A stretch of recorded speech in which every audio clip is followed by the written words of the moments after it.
Hit it, Phil. Can it be the breeze that fills the trees with rare and magic perfume? Oh, no, it isn't the breeze. It's Jackson time. La, da, da, da. Well, hello again. This is Buck Benny speaking. We have our friend John Henderson here from This Day in Jack Benny, which is a wonderful podcast, and you really should enjoy that one. We have Kathy Fuller-Seeley here, and Kathy is author of a lot of Jack Benny books that we chat about a lot. She even has some of them in her background there. You can see just some great reads. And then we have our friend Zach. Zach, what is the name of your podcast again? I always want to say it, but I mangle it or forget it. I mean, I can't even remember John's half the time, and John's is way simpler than yours. Yours is like Ballyhoo, Watusi, I don't know, something. Batusi would be great. No, it's Yesteryear Ballyhoo Review. There we go. Which we actually just put out a Jack episode about the Horn Blows at Midnight and the production of that film. So that's nice. It's nice to be in here talking some more Benny during this week. So. And you do, if people like anytime we go deep into something, I mean, Zach goes really deep. So, yeah, I don't know how to stop digging. Your podcasts are like 3 hours long, or sometimes even longer than that. Occasionally, this one actually this week with Horn Blows at Midnight, it was very hard to kind of deep dive the plot because the plot's crazy. So we ended up talking more about production info that we were able to find, and also we presented an episode of the Ford Theater program with Claude Rains, because I was like, not everybody has HBO Max, not everybody has access to the Warner Archive DVD. So my thought was like, well, put the Ford Theater in there and give them an audible example of like how it's, oddly enough, how it may be done even better than the film was. So yes, it was. But I think it was definitely more enjoyable than the film, in my opinion. Yeah. Well, but yeah, it's a convoluted name, but it's so unique that nobody's going to bother to steal it. So this isn't worth our time. Very good. Well, we are presenting the second episode of the 1947 season, the second episode where the sportsmen have gotten fired. And this is Jack. Through this episode, he's going to decide that he's going to try and rehire the sportsman, and that doesn't go so well. And so he ends up this arc continues. It's one of the, I don't know, it's one of the arcs that we talk about of the Jack Benny show that gets remembered. Zach mentioned in our first episode that one of the reasons it gets remembered so well, this arc, is because in a future episode coming up here, I think it might be the very next one, he's going to try to replace the sportsman with a very famous quartet, and Bing is part of that, Bing Crosby, and Bing Crosby says something that gets national attention, but we'll cover that next time. But it's just that's one of the reasons it's so memorable, is it has one of those key moments in Jack Benny history where there's a lot to it, but we'll cover all that next time. But anyway, for this episode, Jack does more of the phone conversation piece that he did in the last episode. He does in this episode. These are some of the best examples of that, and I think you'll really enjoy this one for that. But let's go to Kathy. What anything that you want to share about this particular episode and or the arc itself and so forth? Go ahead. Well, if I failed to talk about this last time, it's to praise the idea of bringing in the sportsman to enliven what were considered the worst commercials in all of radio. Vincent Riggio's predecessor, whose name I've of course forgotten for the moment, but Lucky Strikes and American Tobacco Company were infamous for having the most horrific commercials in all of radio. They wanted them to be bad, loud, obnoxious, repetitive, because the company and its advertisers said, you'll hate them, but you'll remember the slogans, and then you will go buy these little, coffin nails. Jack had joined, having Lucky Strike as his sponsor with trepidation. And the first couple of years are Don doing the commercials, and they're, just kind of, what are we going to do? This was pure genius. They're definitely a step down from Jell-O. Because Jell-O, the commercials were so good that it makes Yeah. it stand out how how the middle commercial with Right. just Dawn isn't as good as it was. Well, with I'm very Jell-O. grateful. I'm very grateful because the Jell-O commercials made me want to eat Jell-O. For Dawn's wonderful opening and closings Yes. with the, it's so delicious. And if he'd done that with, I'd be smoking I'd be a 5-pack person today. And they said, so indeed, they were trying to find their way. And this decision to bring on a musical group to do so gives Don technically even less to do, but now he's just managing the Sportsmen. But as a comedic thing, it's absolutely genius because it turns those bizarre repetitive phrases that are open and close the commercial and the Lucky ads into pure nonsense. Yep. And in a way, it's so marvelously subversive. Because these middle commercials are saying that this is all ridiculous, this is crazy, this is stupid, and and to put it with the quartet completely always going out of control in these early years and giving Jack a chance to yell at them, cut it out, wait a minute.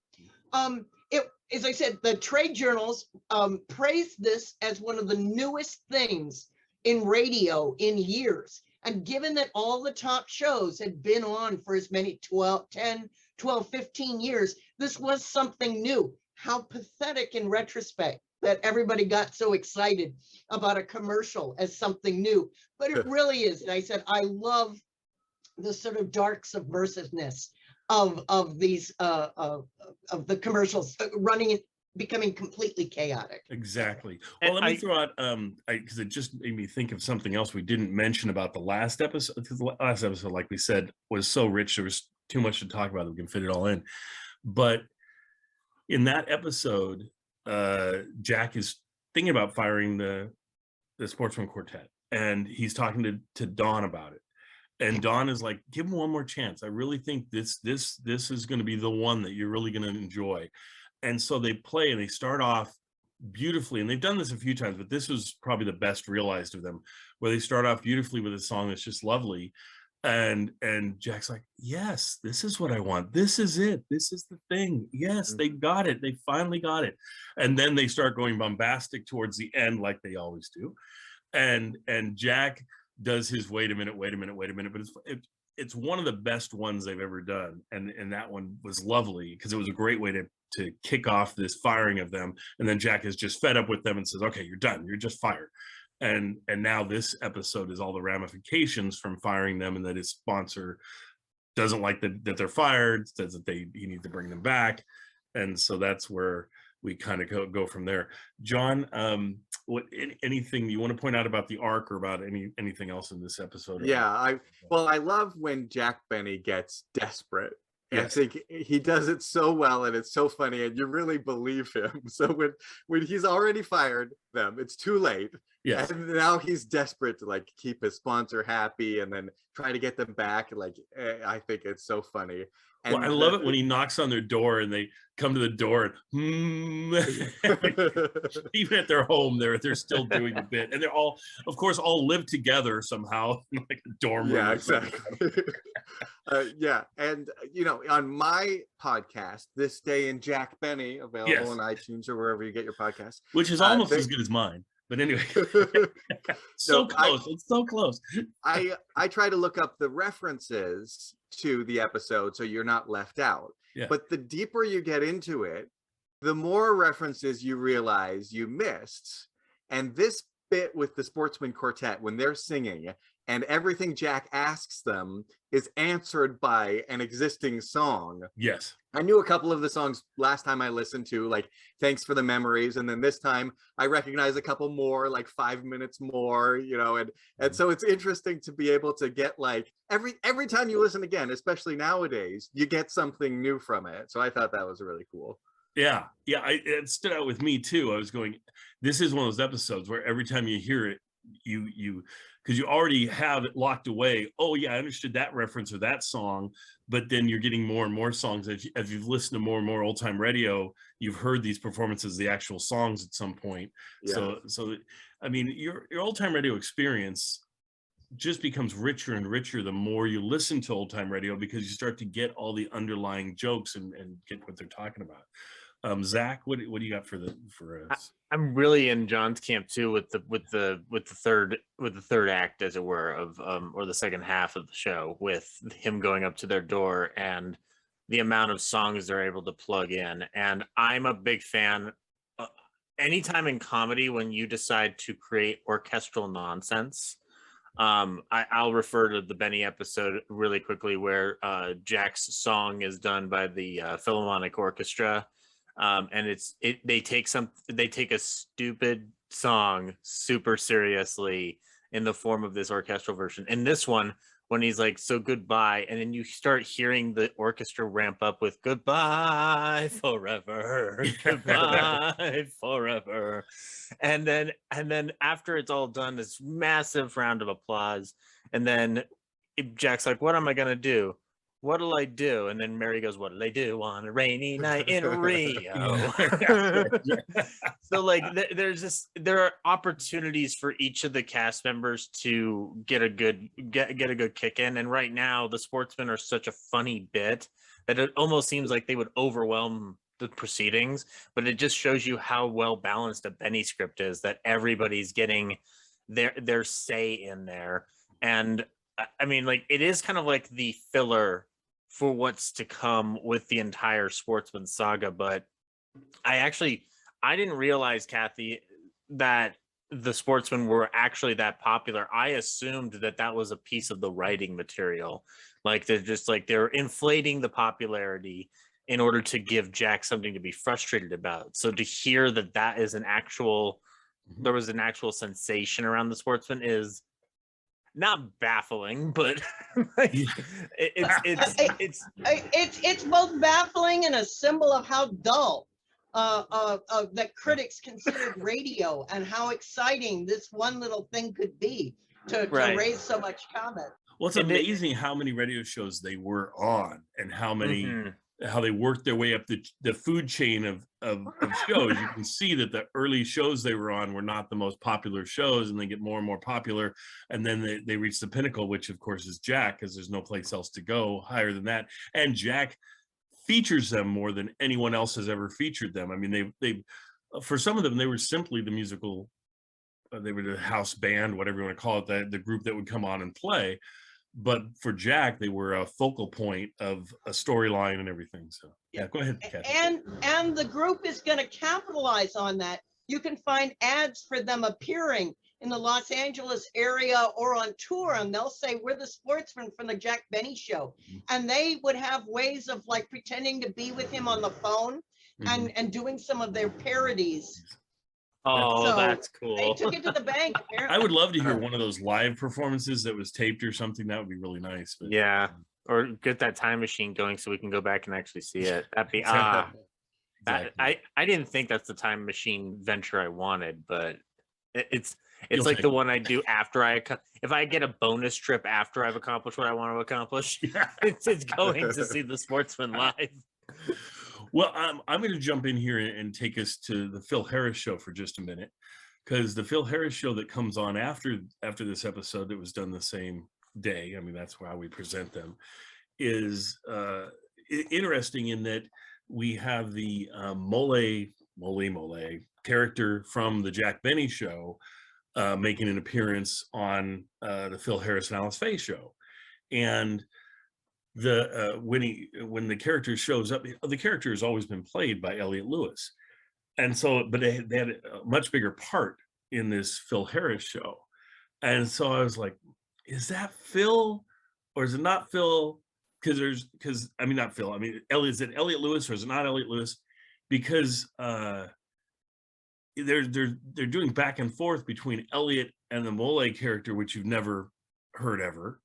And so I'm going, okay, I think they brought in another actor to do this, because I can't hear Elliot's voice in the Mole character, but then I so often can't. I mean, there's only certain episodes where I actually can figure out, I go, oh, a little bit of Elliot Lewis came out through there. So it was definitely him, but he did such a good job with the voice.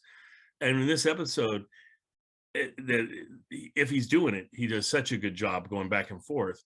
But at the end, I listened to the credits, and they usually are pretty good on this show about listing all the actors that were in there, all the guest actors and everything. And all they listed was the regular cast. There was no mention of any other actors. So I think it was Elliot Lewis doing the thing. So if you're a fan of Elliot Lewis, this is a great episode to listen to of the Phil Harris show, because it really is. If he is doing both, it's a real tour de force. But maybe someone that knows more and recognizes voices better than I do can leave a comment or something and say whether they think that's true or not. But anyway, so enjoy both those wonderful episodes, and we'll see you folks next time. Thanks, everybody.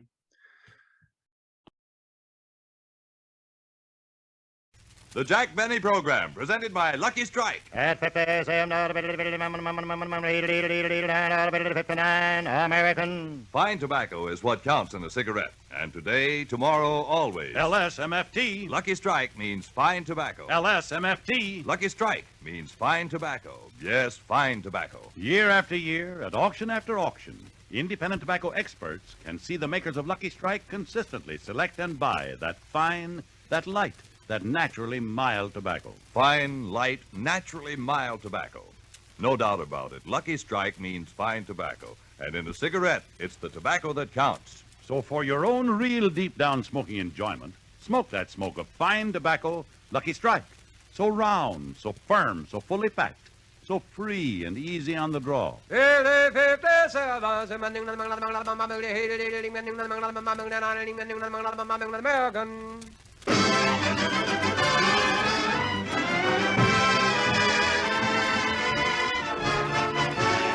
The Lucky Strike Program, starring Jack Benny, with Mary Livingston, Phil Harris, Rochester, Dennis Day, and yours truly, Don Wilson.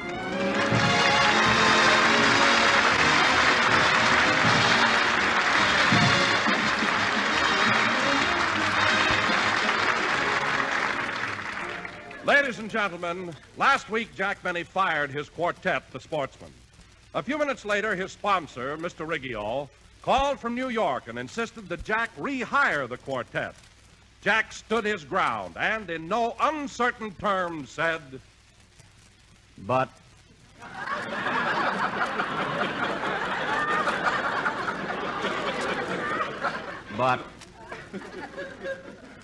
I know, but Mr. Riggio, I had to fire them. I mean, that quartet was driving me. That quart.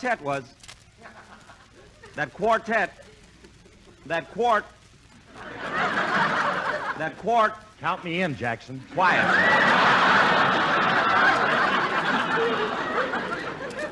Phil, I'm talking to my sponsor. But Mr. Riggio, if you knew what I went through with those boys, you'd. I know, but I.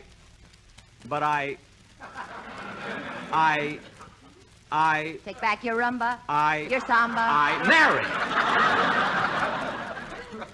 Now, Mr. Riggio, I know how you feel about the quartet. I know you want them back. But I don't quite agree with you, so I'll have to think it over. What? I thought it over. Yes. Look how white he is. Well, all right, Mr. Riggio. I'll see what I can do. Yes, sir. Goodbye. Mr. Riggio thinks he can frighten me. He's mistaken. He didn't frighten you, huh? Of course not. I know my rights, Mary. I got a contract to work for Lucky Strike for 3 full years, and he can't tell me what to do about the quartet. I remember Clause 8 about picking talent. Don't forget Clause 9 about picking tobacco. What? And you ain't gonna look so cute in that old straw hat, Buster. Phil! LSFE Boone, LSFE Boone. Now look! Yes, sir. You bet. Why, sure. I've been smoking Lucky Strike for nigh on 3,000 years. Damn it!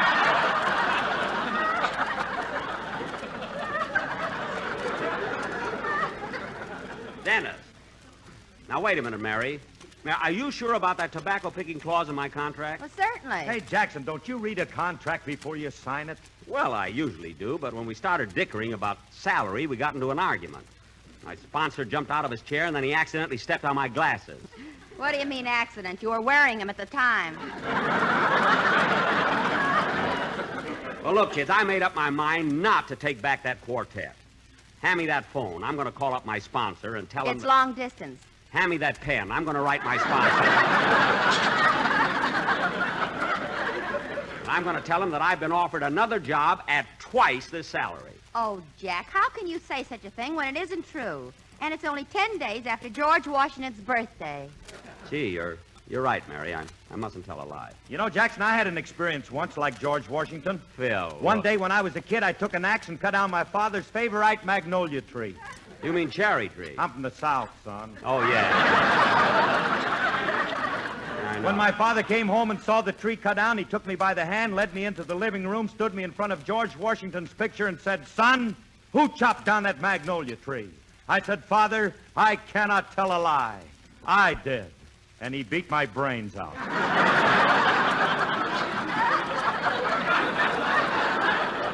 What? So go be president. Well, I'm going to tell the truth no matter what happens, and I'm still not going to rehire that quartet. But, Jack, if you get fired, what'll happen to us? I'll have to go back to my old job.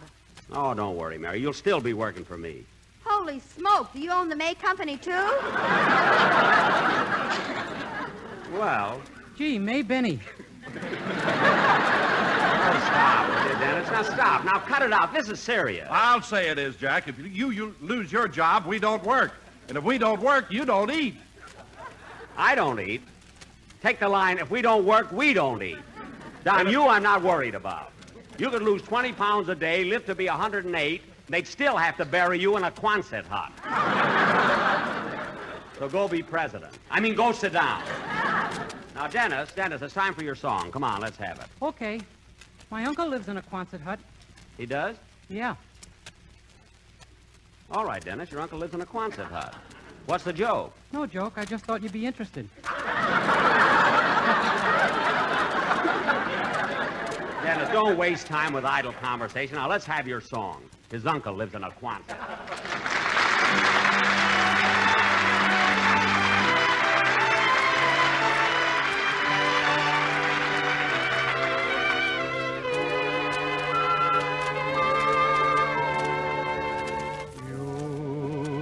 I don't love you, oh, but I do. How can I show that I do?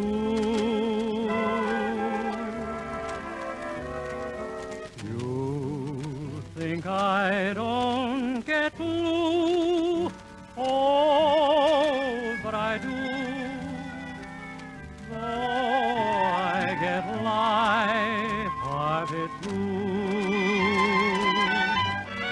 First I'm singing, then I'm sighing, then I'm flying high above. You'd think I don't know why, oh, but I do. I know that it's you I love. First I'm singing, then I'm sighing, then I'm flying.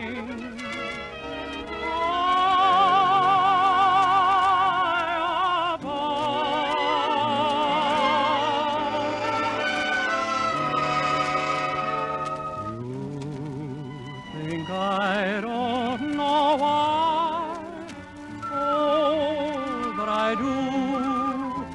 I know that it's you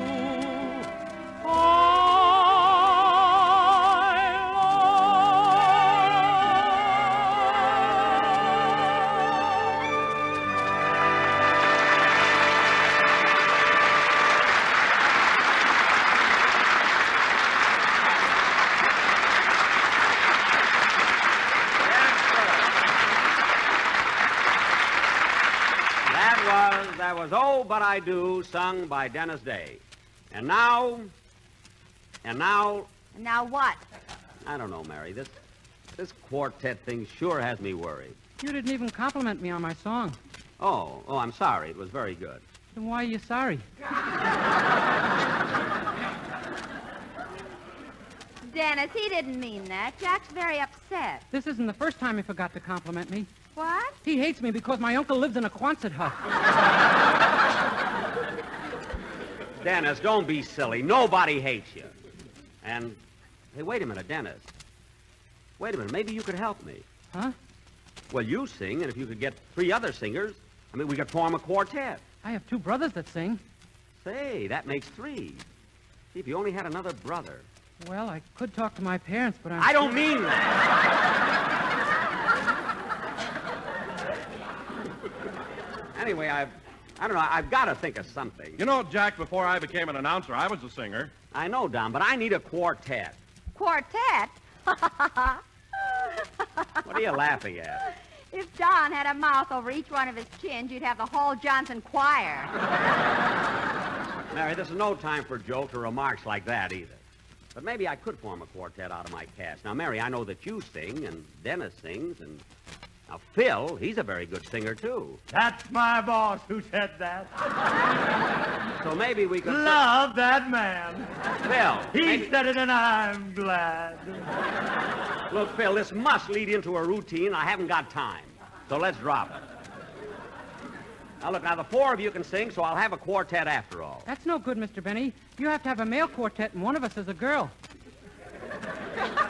Oh, yeah. Guess which one?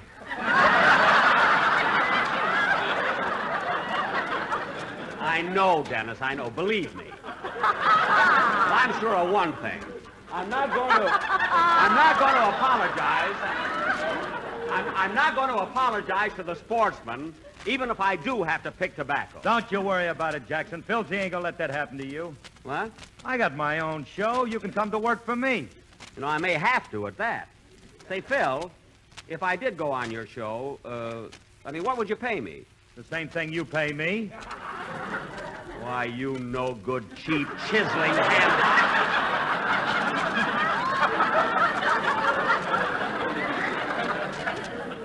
Now, you crazy? But, Jackson, money isn't everything. You said that yourself.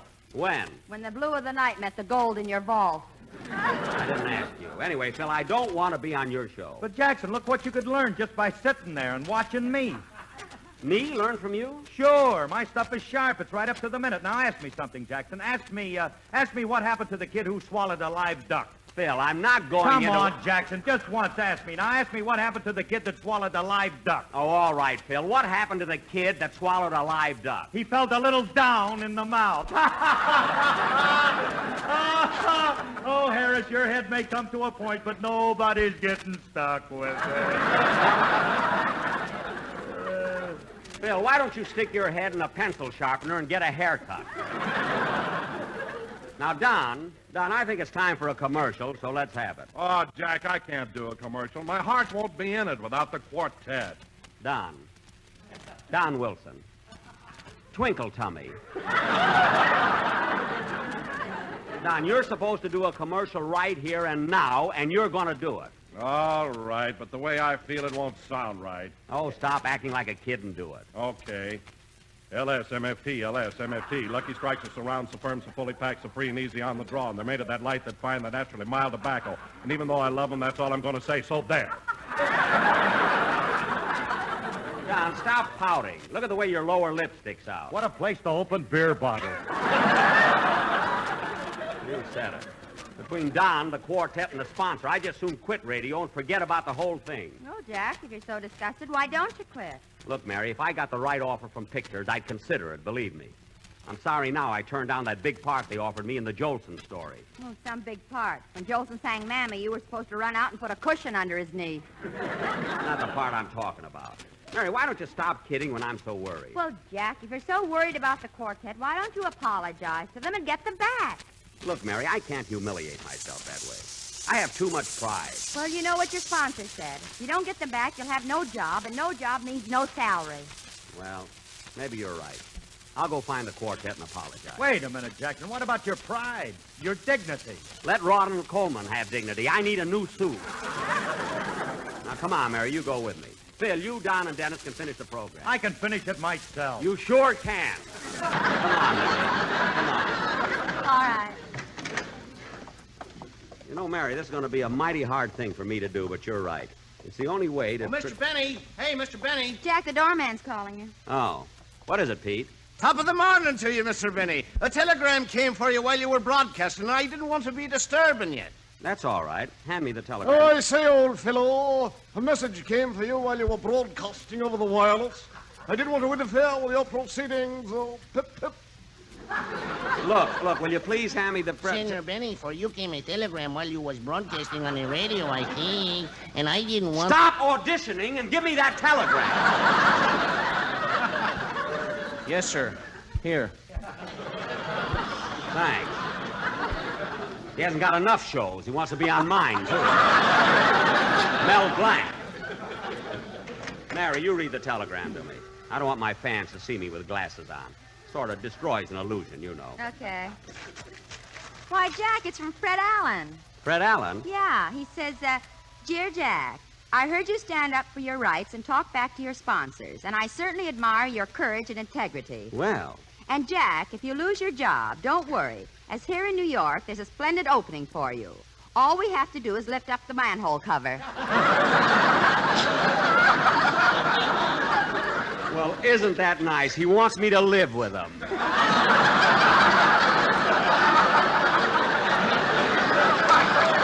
on, Mary. The car is right out in front.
There's Rochester waiting in the car.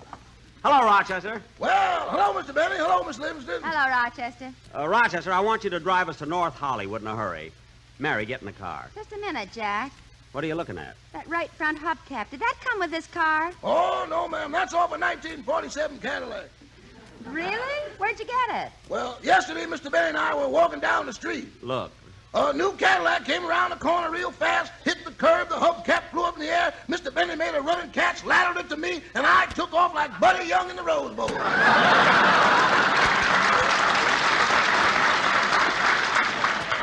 Come on, Mary, get in the car. Okay. She's got backbones and butter beans, ham, hocks, and turnip greens. You and me in New Orleans, and that's what I like about the Rochester, South. turn that Did off. I tell you about the place called Do-Wah-Diddy? It ain't no South. Mary, next time don't slam the door so hard. It turns on the radio. You know, I feel sorry for the South. First the boll weevil, now Phil Harris. I don't know which is the worst of the two weevils. That was a good one, boss. Oh, Rochester, do you really like that? No, but tomorrow's payday, and I don't want to have another duel in the sun.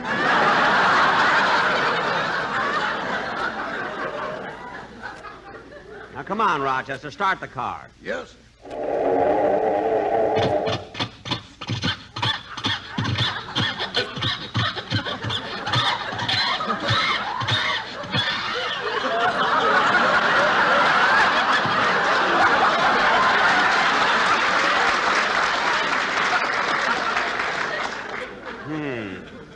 Try it again, Rochester. Okay.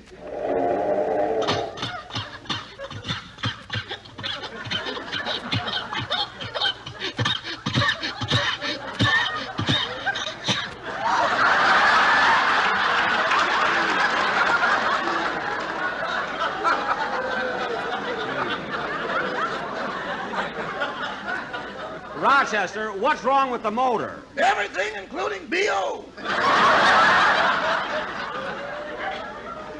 Well, roll down the window and try it again.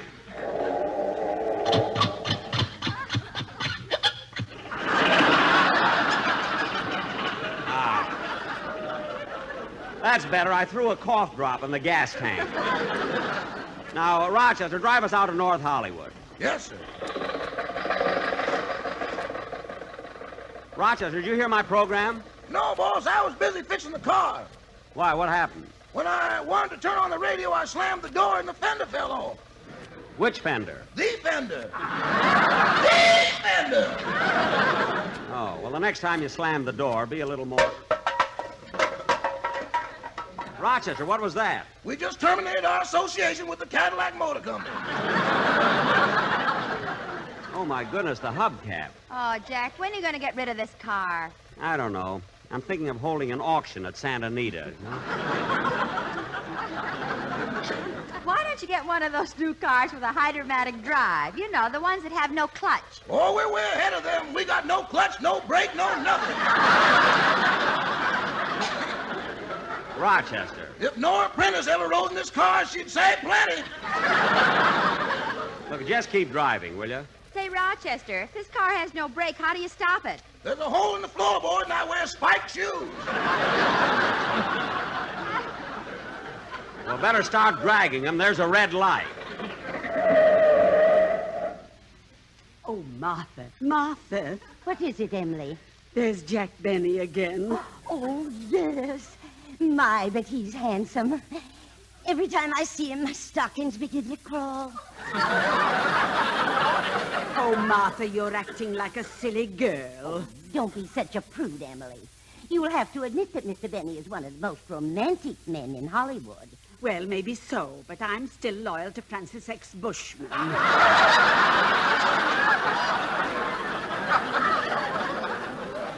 You know, Emily, 2 weeks ago was Mr. Benny's birthday, so I... Oh, no, Emily, you'll think I'm silly. No, Martha, tell me. I sent him a lock of my hair. Oh, Martha, do you think he received it? He must have. Look, he's wearing it. Oh, Emily, I think Mr. Benny is looking at us. So he is. Oh, darn it. I wish I'd worn my bare midriff. Rochester, the lights change. You can go.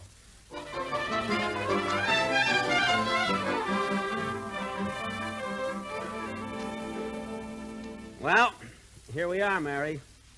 Gee, I hate to go in there and apologize to the quartet. Oh, Jack, it's nothing. It'll all be over in a few minutes. I know, but how can you talk to them? All they do is hum and sing. Oh, come on. Let's get it over with.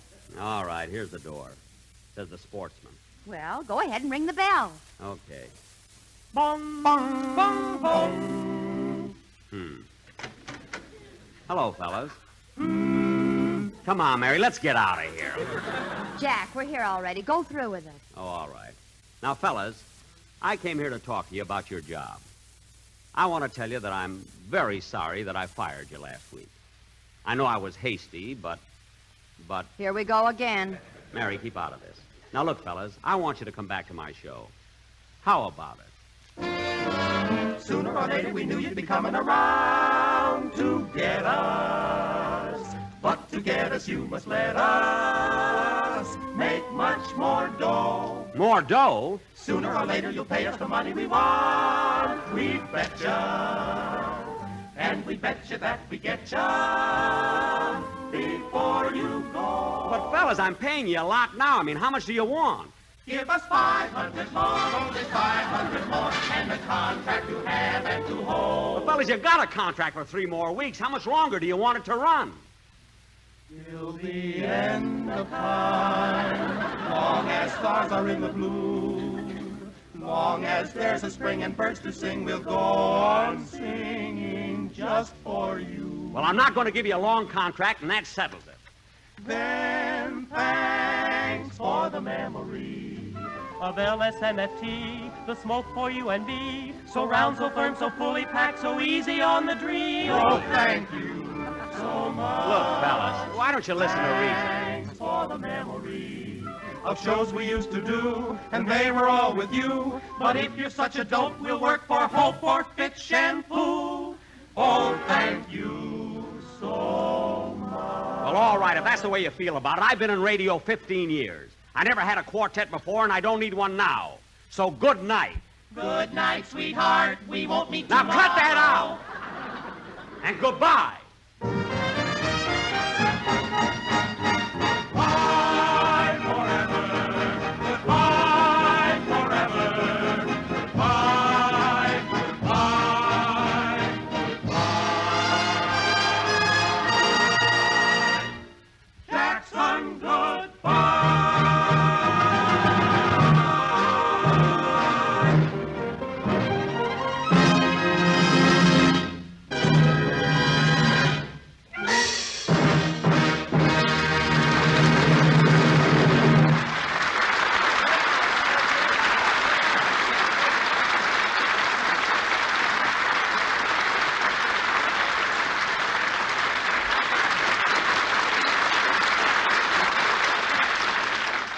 Ah, come on, Mary.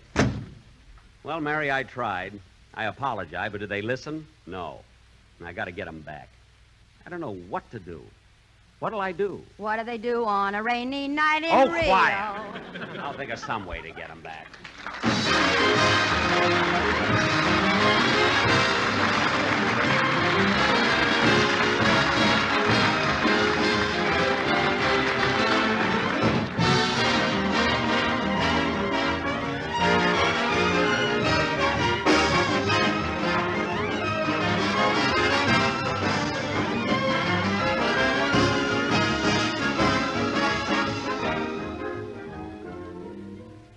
Ladies and gentlemen, as a result of the last war, no country entered peacetime reconstruction and rehabilitation with scantier resources than Greece.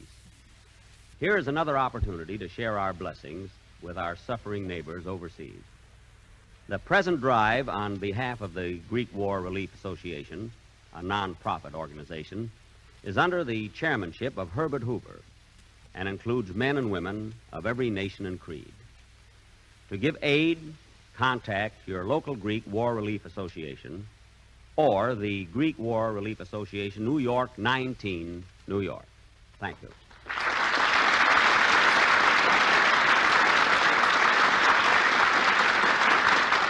Jack will be back in just a minute. But first, here is my good friend Basil Rysdale. As you listen to the chant of the tobacco auctioneer, remember, LSMFT.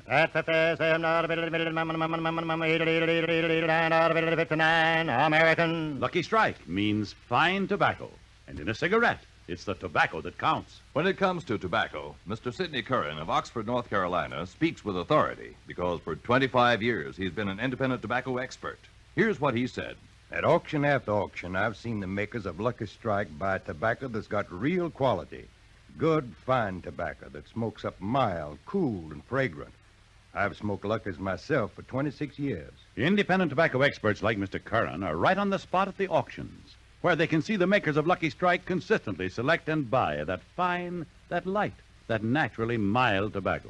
Fine, light, naturally mild tobacco. Real Lucky Strike tobacco. Remember, LSMFT. Lucky Strike means fine tobacco. Yes, year in, year out. LSMFT. Lucky Strike means fine tobacco, and fine tobacco means real deep down smoking enjoyment for you. So smoke that smoke of fine tobacco, Lucky Strike. So round, so firm, so fully packed, so free and easy on the draw.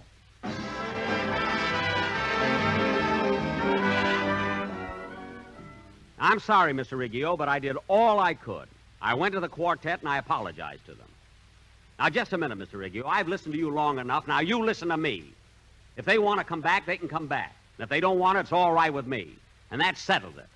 Goodbye. How'd that sound, Mary? Fine. Now let's get to a telephone and call them up. Tomorrow, Mary, tomorrow. Good night, folks.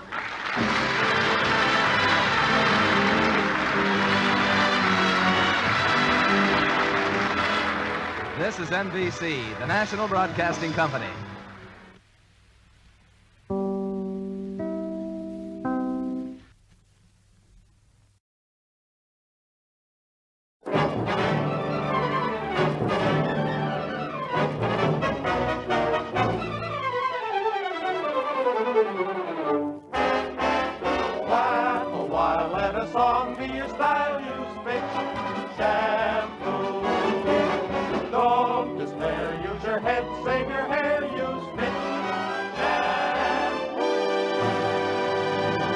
The F.W. Fitch Company presents The Fitch Bandwagon, starring Alice Faye. You'll never know just how much I love you.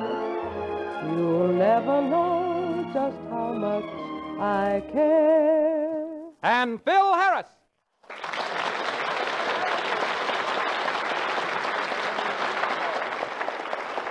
Here's Phil with a song so many of you have requested, his newest Victor record release, The Preacher and the Bear. Now, preacher went out walking, 'twas on one Sunday morn. It was against his religion, but he took his gun along. He shot himself some mighty fine quail and one little measly hare. But on his way returning home, he met a great big grizzly bear. Now, the bear got down in the middle of the road on all fours like a great big toad and looked that preacher right square in the eye. And the preacher looked at him and said bye-bye. Started down the road and took out the run. The bear right after that preacher did come. And they run for about a mile. Then both sat down and rested a while. Preacher got up, started again. The bear, he started out with more vim. And he ran till he spotted a tree. Said, up on the limb is the place for me. Bear got close, made a grab for him. The preacher looked up and made the limb. Pulled himself up and turned about. Cast his eyes to the skies and he did shout, oh, Lord, you delivered Daniel from the lion's den. Also delivered Jonah from the belly of the whale. And then the Hebrew children from the fiery furnace. So the good book do declare, yes, Lord, if you can't help me, for goodness sake, don't help that bear. Now, just about then, the limb let go, and the preacher come tumbling down. He reached in his pocket, pulled his razor out just before he hit the ground.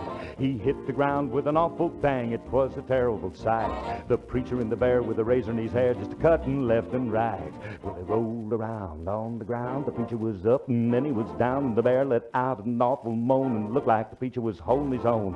Thought if I'd get out of here alive with that good book, I will abide. I'll never sin on Sabbath day, and Sunday come, I'll pray and pray to the heavens. He did glance, said, Lord, just give me one more chance. Then his suspenders gave away, and he knocked that bear 10 feet away. The preacher got up and made a bound for a tree where he'd be safe and sound. Pulled himself up and turned about, cast his eyes to the skies, and he did shout, oh, Lord, you delivered Daniel from the lion's den. Also delivered Jonah from the belly of the whale. And then the Hebrew children from the fiery furnace. So the good book do declare, yes, Lord, if you can't help me, for goodness sakes, don't help that bear.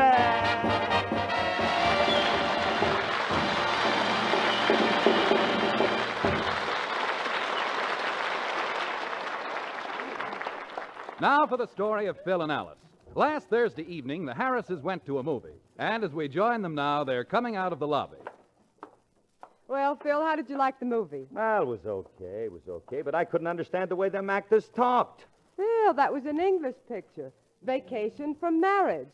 Those actors were Englishmen. Englishmen? Then what's the matter with them guys? Why don't they learn the language before they start sending us pictures? Oh, Phil, don't be silly. They speak the same language that we do. Well, it doesn't mean nothing to me. Anyway, did you get a load of the figures on them English girls? What was wrong with them? Wrong with them? They're the only dames I ever saw who can put on a sloppy Joe sweater and look like Joe was still in it. Well, anyway, I thought the picture was cute. Two married people taking a vacation from each other. That's quite an idea. Quite an idea, yeah. Who knows? Might even be good for us. Good for us? Hey, look, kid, be smart, will you? Be smart. When you got a beautiful thing like me around, guard it.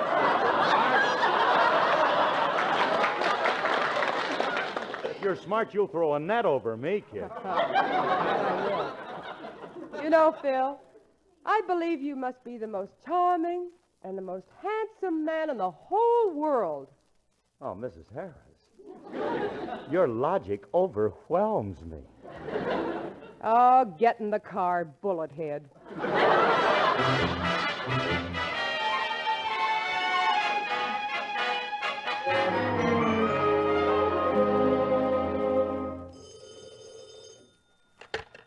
Hello. Hello. Alice? Yes, good morning, Mother. How are you today? Fine. I called you last night, but you weren't home. No, Phil and I went to the movies. Oh, did you? Your brother took me last Wednesday. We saw The Razor's Edge. Oh, how did you like it? Well, it was all right, but as I said to your brother in the theater, if they had my little girl in there with a couple of snappy songs, the joint would really be rocking. Mother, where did you get an expression like that? Oh, I don't know. I must have read it in Downbeat. But the reason I called, your brother is taking his vacation this week. Vacation? Yes, he's going back east, and he wants to borrow that steamer trunk of yours. Oh, Mother, that old steamer is ready for the junk pile. Of course, what could I expect from a wartime substitute? Oh, well, for the train, he'd like to borrow a couple of your overnight bags. You mean the little ones? Hmm. Oh, he wouldn't want those. Anyway, I promised them to the Salvation Army. Look, Mother, I'll get out what suitcases I have and bring them over this afternoon. Thank you, dear. How's Phil? Oh, just fine. I heard him on the Jack Benny program last week.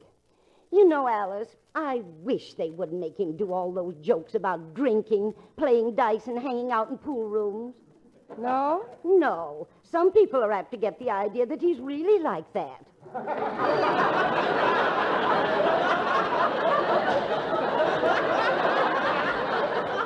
Yes, Mother, I suppose there is that danger. Well, I'll be over this afternoon. Goodbye. Bye, dear.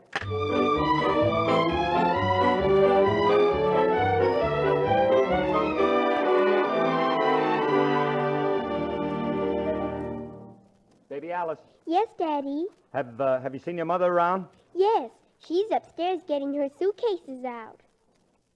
Suitcases? That's right. She's going to Grandma's.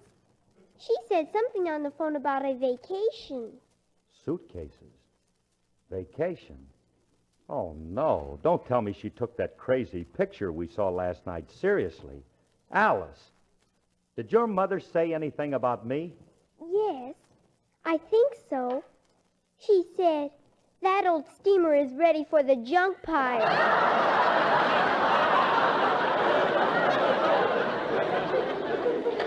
She called me an old steamer? Yes, and she said what could she expect from a wartime substitute? Why, this is ridiculous. I'm going up and talk to that girl. Now, you go ahead and go up in your room. Oh, she must be kidding me. She can't do this to me. What about our home and our little babies? Why, this dame is nuts. Hey, Alice, I want to talk to you. What's the matter? What's the matter? Baby Alice just told me about this vacation. Yes, I think it's a good idea. I'm getting the suitcases out now. Good idea. Alicia. Think it over. What's going to happen to me? You? Certainly.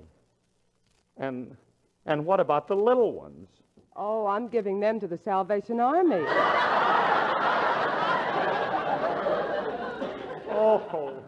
Oh, Harris, you've been clutching a viper to your bosom. Well, where are you going? I don't know where I'm going. I got to go somewhere. Listen to me.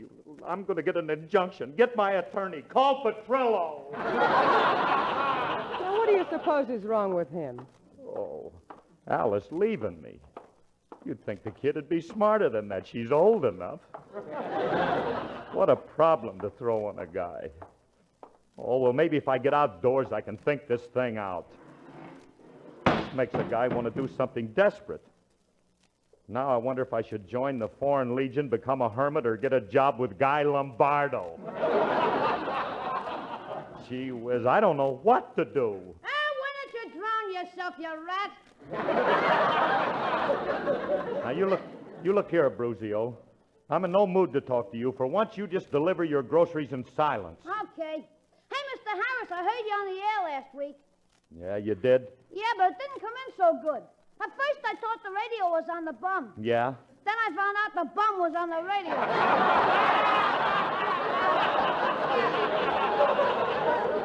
Get lost, Corny. Go on inside and faint. Oh, yes. Put them down there. You're Julius, aren't you? Yeah, Miss Fay. Hey, Miss Fay, did you get the love token I put with your groceries last week? Love token? Yeah. I stuck in an extra box of roach powder. Well, that's very nice of you, Julius, but I'm afraid we don't have roaches. Oh, that's all right, Miss Fay. I'll bring you some from home. My old lady will never miss them. Oh, no. No, thanks, Julius. Okay. Farewell, dream girl.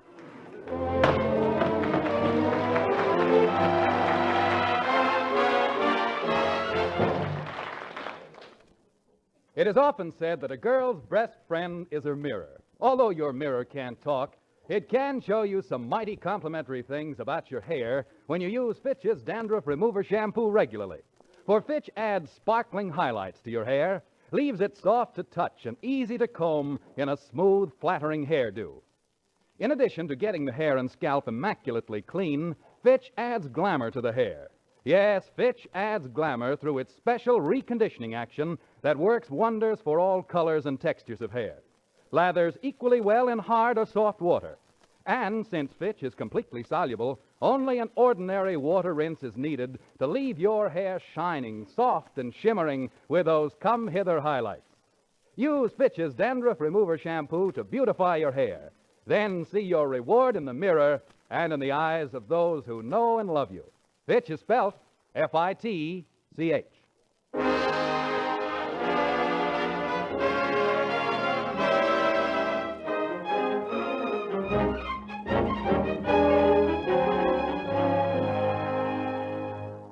Among the many outstanding musicals which have endeared Alice Faye to millions of moviegoers, her own favorite has always been Alexander's Ragtime Band. From the brilliant Irving Berlin score of this picture, Alice brings us Everybody's Step.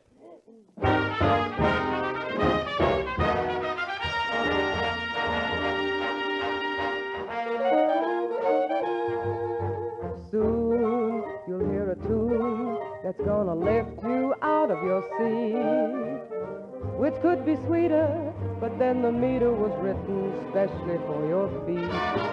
Fly away up high upon a syncopated balloon. A little ginger will never injure. Hear them tuning up, they'll be playing soon. Everybody step to the syncopated rhythm. Let's be going with them when they begin. You'll be saying, yes, sir, the band is grand. He's the best professor in all the land. Listen to the pep that emerges from the middle of the jazzy fiddle under his chin. Oh, what music! The clarinetter could not be better. Hear that strain? I don't know just what it is, but it's grand. They simply ruin it. Look at them doing it. Come, come, don't hesitate. Everybody step if you want to see a glutton when it comes to strutting over the ground. Wait till you see my little baby and me, step, step, stepping around.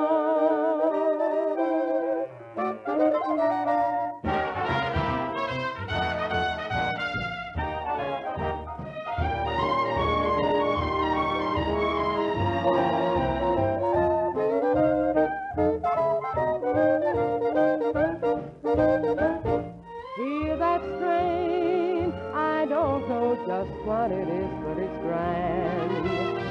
They simply ruin it. Look at them doing it. Come, come, don't hesitate.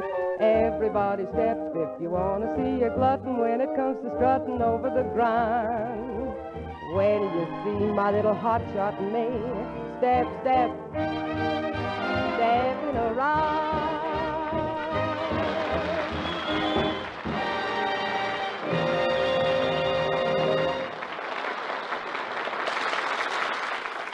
And now back to the story of Phil and Alice. Phil, under the mistaken impression that Alice is leaving him, is in a rather desperate state. We find him now entering a somewhat shabby apartment building in Hollywood. Now, let's see. I know Frankie lives here somewhere. Oh, here's his door. Yeah, this is it. Frankie Remley, member of Musicians Union Local 47. Will travel, have own tuxedo. Also, free guitar lessons to blondes. Yeah, this is it. I hope he's home. Just a minute, honey.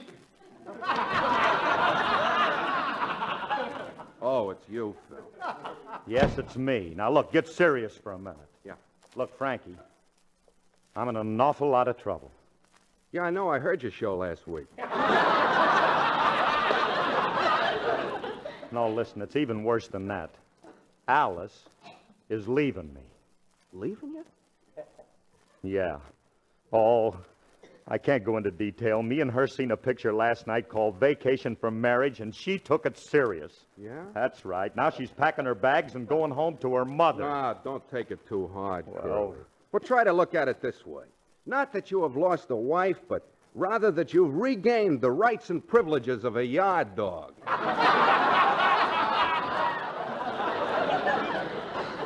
But, Frankie, I don't want that. I want Alice. Gee whiz. Oh, Frankie, I got to do something about her leaving me. Yeah, let me see. Hey, why don't you play on her sympathy? Sympathy? If we'd hire a couple of guys to work you over, she'd feel sorry for you. No, you don't, Frankie. No. Now, that's just another one of them wild ideas of yours. What do you mean? Did you see Saratoga Trunk? Gary Cooper got his head knocked in a fight, and 5 minutes later, Ingrid Bergman is drooling all over him. Yeah, I seen that picture, and that's right, but I don't want to... Look, you want Alice back, don't you? Yeah. Okay, then it's settled. I even know a prize fighter who'll beat you up for nothing.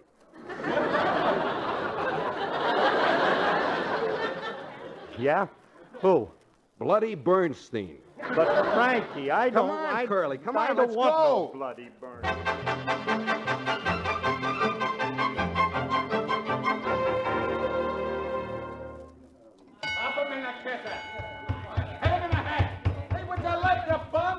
Here's the place, Phil. This is the gym where Bernstein works out. Gee whiz, Frankie, there's some tough-looking mugs around here. There's bloody Bernstein over there punching a bag. Let's go over. Now, wait a minute. How am I going to get him to hit me? Easy. Just insult him. Walk up and call him a bum. But he's such an ugly-looking monkey. Go on. I'm right behind you. Oh, all right. This better be... Hey, you. Oh. You're bloody Bernstein, ain't you? That's me. You're a fighter, ain't you? That's me. You stink. That's me.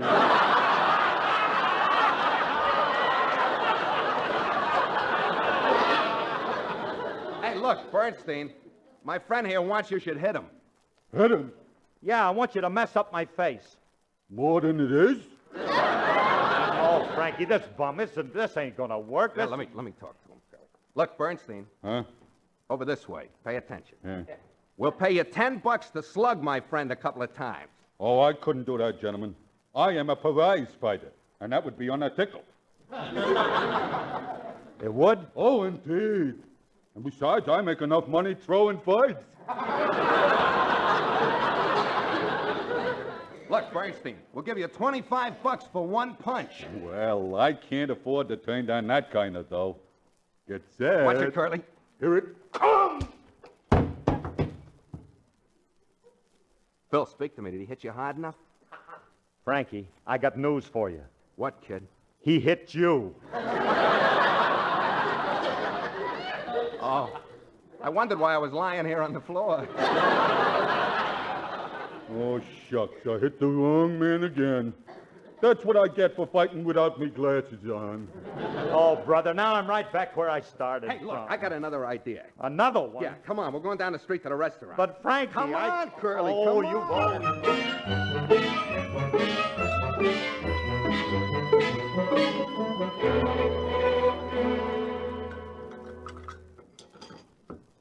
Hey, waiter, bring my friend another order of ham hocks and sow belly. Oh, but, Frankie, I've already ate 9 orders of that stuff, to say nothing of them 3 orders of lobster smothered in chocolate syrup. Look, Curly, we got to get you sick, then Alice will feel sorry for you, right? But, Frankie, I don't feel a bit sick. Uh-oh. You see? Getting to you, huh? Yeah. Hey, Frankie. Huh? Is my face turning green? Green? Last time I seen an expression like that was in a delicatessen on a dead herring.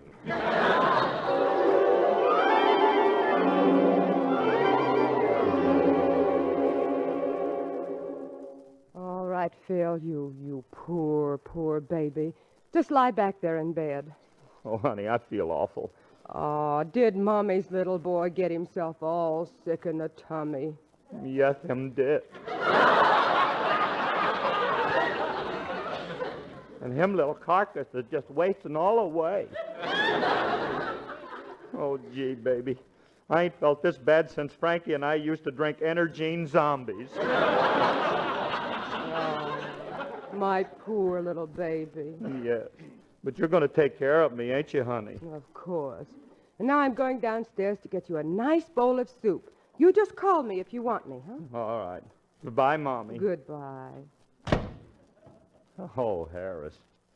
Harris, what have you done to your powerful body? Now I got my wife back, but it don't look like I'm going to be alive to enjoy it. Gee whiz.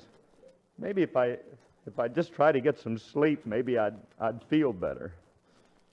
Oh, go to sleep, Philsy. Try to go to sleep.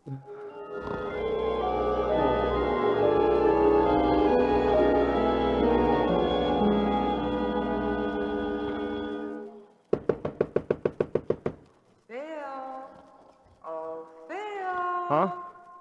What? Oh, come in. Bill, the doctor's here. Doctor? Yes.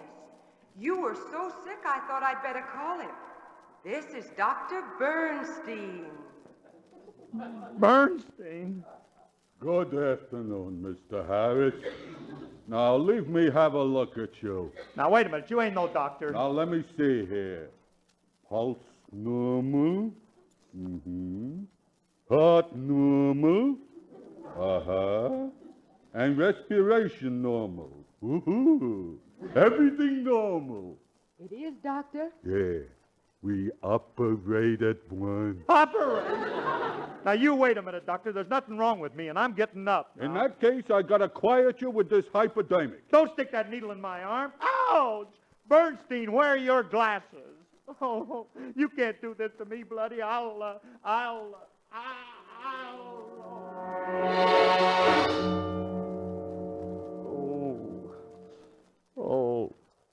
Oh, where am I? The walls. They're all white. I couldn't be in a... I am. It's a hospital. Alice, somebody, please. Calling Dr. Bernstein. Calling Dr. Bernstein. The patient in room 13 is ready for surgery. 13 is ready for surgery. Remove tonsils, appendix, adenoid, heart, liver, and stomach. That is all. Gosh, that poor guy in 13 is worse off than I am. Well, Mr. Harris, I see the hypodermic has worn off. Yes, and listen to me, nurse. You get me my clothes now. I got to get out of here. I don't think so. They're operating in a few minutes. Operating. Now, you wait a minute. What room am I in? 13. 13. In that case, I'm leaving clothes or no clothes. Oh, I'm afraid not, Mr. Harris. You're strapped down. Besides, you have a visitor. Oh, well, thank goodness. It must be Alice. Gee whiz, I'll be glad to see her. Show her in. Very well. You can come in now. Honey, sweetheart, kiss me. I would, Jacob, but you ain't my type. Julius Abruzio, what are you doing here? I heard you were sick, so I come over to gloat. Now, look, Julius, you got to help me. Now, you listen to me. Make it snappy, Buster. You're sinking fast. How do you know? Why, this chart the doctor hung on the foot of the bed. Chart? What's on it? There's a red line that goes up and down and up and down and up and down. Then there's a little sign. What does it say? After operation, crate well and shipped to Tennessee. Cratewell? Yeah, it's signed Bloody Bernstein. Well, Mr. Harris, we're ready to wheel you into surgery. Surgery? Abruzio. Now, Abruzio, do something. Go on, Jacob. Oh, here, I bring you a going-away present. What's this? A pair of pants with a long red tail. Yeah, where you're going, that's standard equipment. But Julius, nurse, Alice. You don't need a holler for Alice. She's out buying a veil. A black one? No, a white one. To becomes Mrs. Julius Ambrosio. Oh, no. No, not that. Now, no. look, you'll have to quiet down. Oh. Now, quiet down. I'm pushing you through these doors into the operating room. Now, you wait a minute, nurse. Nurse, there's been a horrible mistake. Mistake? Sure, look at that sign, maternity ward. Quiet down, madam.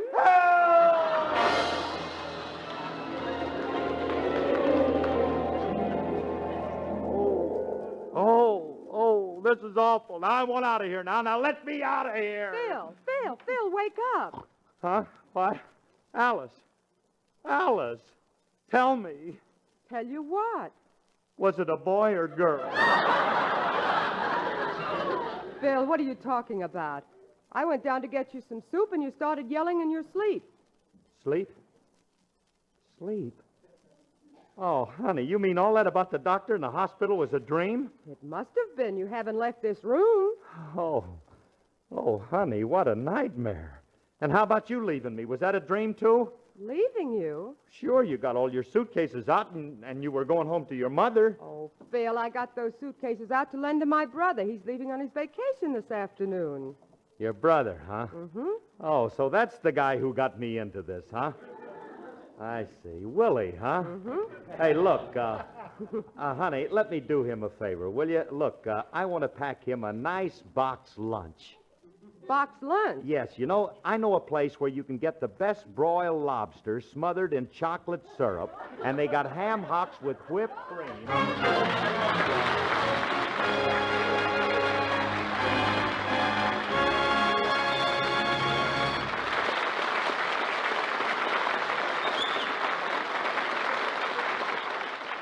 Alice and Phil will be back in a moment. About this time every year, store windows blossom with all the late spring styles. When you plan your new wardrobe, remember, regardless of how smart your clothes are, you won't be well groomed if you have annoying dandruff. To avoid this embarrassment, use Fitch's Dandruff Remover Shampoo regularly.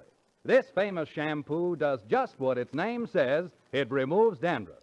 Yes, Fitch completely removes dandruff the first time you use it. It's the only shampoo made whose guarantee to remove dandruff with the first application is backed by one of the world's largest insurance firms. Here's how Fitch works. First, it penetrates and cleanses the thousands of tiny hair openings on the scalp, dissolving all traces of dandruff. Then its rich, efficient lather floats away the dissolved dandruff and dirt accumulations. Your hair and scalp are left antiseptically clean and dandruff-free. Use Fitch regularly to be sure that dandruff does not spoil your appearance. Buy an economical bottle of Fitch's Dandruff Remover Shampoo at drug or toilet goods counters, or have professional applications at beauty or barber shops.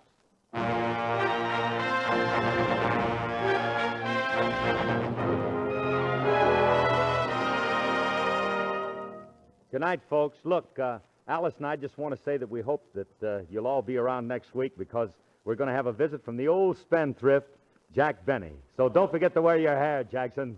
Good night, everybody. Good night.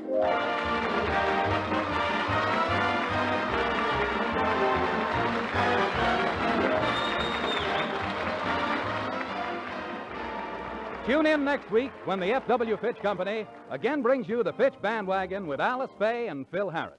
This program is written by Bob Mosier and Joe Connolly and directed by Paul Phillips, with original music composed and conducted by Walter Sharp. Included in the cast were Janine Roos, Walter Tetley, and Elliott Lewis. Alice Faye appears through the courtesy of 20th Century Fox. Laugh a while, let us all be as bad as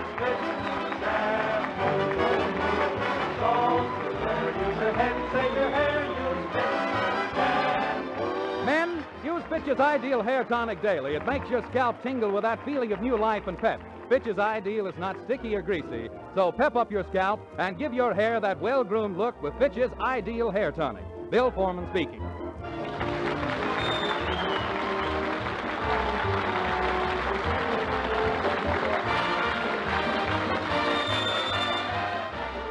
This is NBC, the National Broadcasting Company.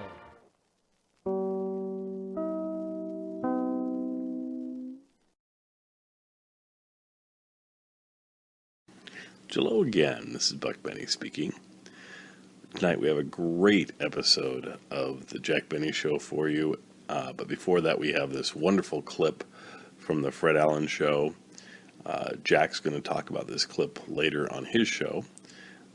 This clip is going to, well, we'll just let you enjoy the clip and we'll go from there. But I'm just glad we have at least portions of these Fred Allen shows. I wish we had the entire show, but we don't. Currently, anyway. It's nice to know that it exists somewhere because they got this clip from somewhere. But anyway, and then the Jack Benny Show is going to feature, of course, the catalyst for the whole Bee and the feud situation, Stuart Canin, who Jack pronounces as Stuart Canin throughout the show. I believe it's Canin, but who knows? Certainly Jack and Fred both couldn't spell Stuart's name correctly, so who knows that they could pronounce it correctly. Anyway, it's a fun episode. Stuart does a really nice job, and Stuart is still alive today and still performing, at least as of last year. Some folks have sent me some wonderful articles that talk about him performing in different places, so it's neat to know that he still lives on. I believe he's the exact same age as my father, who's getting around and doing great. So hopefully Stuart Canin's in the same shape as my dad. Anyway, enjoy the episode, and we will see you next time for a very special guest star on Jack Benny's show. Now, of course, Mary came to New York last week and wasn't on the episode. Tonight she'll be on the episode because Jack's in New York at this point. This is where he has Stuart come on the show. And I wonder who else he might bump into next week in New York. We'll just have to see, won't we? Anyway, tune in next week, a very, very special show. So we will see you next time. Oh, and I almost forgot. Abe Lyman, I believe, makes his first appearance with Jack tonight on the show. And the whole Abe Lyman characterization that they have for him. Abe Lyman is a famous band leader at the time. He does a really nice job. The band, if you listen to them on this episode, just really, you can tell they're just at the top of their form and really trying their hardest for Jack, which is wonderful. And Abe will continue to be a pinch hitter when Jack's in New York and at other times when Jack needs a band leader. He always does a great job, and the banter between Jack and Abe Lyman is just interesting and different, and they did a really nice job of very quickly establishing who the Abe Lyman character was going to be, and he sticks with that for a number of years. Anyway, enjoy, and we'll see you next time again. Is there any news in the society column? I'll say. Mary Livingston is in New York. Mary Livingston is in New York City? I knew as soon as Jack Benny threatened to play the Bee, Mary'd have to get as far away from that program as she could. Jack is coming to New York next week, too. Well, you don't think he could stay in California after he played that solo Sunday night, do you? What happened to your feud? Oh, Benny fell asleep right in the middle of it. Gosh, I might as well get sore at Rip Van Winkle. You mean Jack's drowsy? Well, drowsy rhymes with a word I'd like to use if radio was broad-minded. Gosh, I don't see how he could fall asleep right in the middle of an argument. Well, he's anemic, that's why. His veins are only ornamental. You'd better be careful when Jack gets here. Careful of what? Why, I'll pull those 3 hairs he's got down over his face and tie them to his fraternity pin. Oh, yes, and what will Jack be doing? Snoring, probably. Gee, I hope you don't come to blows. Blows? Benny's so short-winded he can't gasp out a match. He has to drool on it. Well, you're not going to drag me into it. No, you'd better go home and hide under the bed. Looks as though we're about ready to start. What's in store for us tonight, Fred? The show looks great, Harry. Say, before we start, did you hear Mr. Benny play the Bee last Sunday? Fred, did I? Liz, I was just able to get out of bed this morning. Well, this is Wednesday. You've been in since Sunday night, Oh, I've eh? been upset. You know, that solo did more for the aspirin business in this country than the last flu epidemic. I have never heard such wailing and squalling since the time two ghosts got their toes caught in my Ouija board. Of all of the foul collections of discords foisted on a radio-loving public under the guise of music, that herd of catcalls took the cake. Well, now listen, Fred, don't get Harry, excited. I haven't recovered yet. I've run out of adjectives temporarily. But the way it sounded to me, you know, that solo the other night, the horsehair in the bow thought it was back on the horse again. That thing got away. But I'll try and control myself, Harry. I'll go ahead with the program. Just sort of for relaxation. In between insults, we'll have entertainment. And now, our first guest tonight, ladies and gentlemen, we present the most remarkable child I think I have ever seen, Miss Gina Valenti, a 5-year-old young lady who, although with legs too small to reach the pedals and hardly tall enough to reach the piano, is an accomplished piano player. How are you tonight, Gina? All right. You're all right, huh? And how old are you? I am 5 years old. You're 5 years old, huh? That's swell. Now, I'm just going to ask you some questions. Your guardian here, or your straight man with you. I'm going... Straight. Huh? What is your name, sir? Mr. Gottlieb. Mr. Gottlieb, I'm glad to know you. Alan is my name. We're running a small industry here, devoted mostly to the excursions of Mr. Benny. But in between, we tell a few odd jokes. Now, I'm going to ask you about this remarkable little girl you have been kind enough to bring up to us tonight. Gina is 5 years old, isn't she? That's right. And how many instruments does she play? She plays both the piano accordion. She also plays tap dances. She does tap dancing? She play the organ, too? Plays the organ. And plays the organ, huh? Yeah. How old was she when she first started to play? Approximately 18 months old. 18 months old, huh? Benny couldn't even play on the linoleum when he was...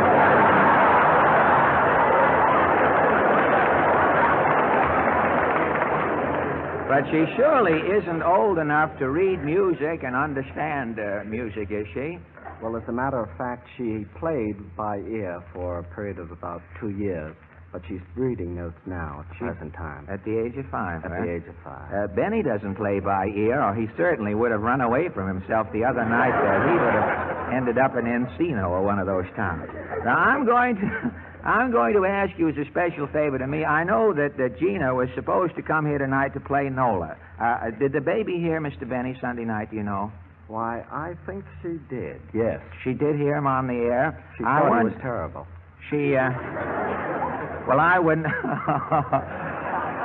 I wouldn't ask Gina's opinion of a brother musician. You know, they're pretty close that way, and I doubt if she'd speak up. But I'm going to ask the baby if she would mind changing Nola on the spur of the moment and play the B. Do you think she could do that for us tonight? Will you do that, Gina? Gina, could you play the B on the piano?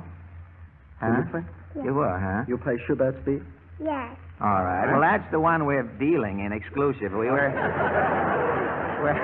We may have a few outside B's later on. Well, all right, Mr. Gottlieb. It's very kind of you to explain all the details to us. If you'll boost little Gina up to the piano there, I'll make an announcement. Thank you, Mr. Allen. Thank you. Ladies and gentlemen, last Sunday when Mr. Benny gave his palsied rendition of the B on his whale box, he cried to the world in sort of lukewarm hysteria, "What now, Mr. Allen?" Well, this now, Mr. Benny. Tonight, a 5-year-old little girl will play the B as Mr. Schubert wrote it. Without inserting a popular number in the middle to get the audience's attention away from her technique. Now, all right, are you ready, Gina?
Ladies and gentlemen, you have just heard a child 5 years of age play the bee.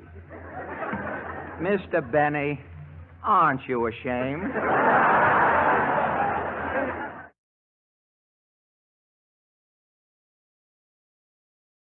The Jello program starring Jack Benny with Mary Livingston and Abe Lyman and his orchestra. This program comes to you from the Grand Ballroom of the Waldorf Astoria. The orchestra opens a program with Plenty of Money and You from the Gold Diggers of 1937.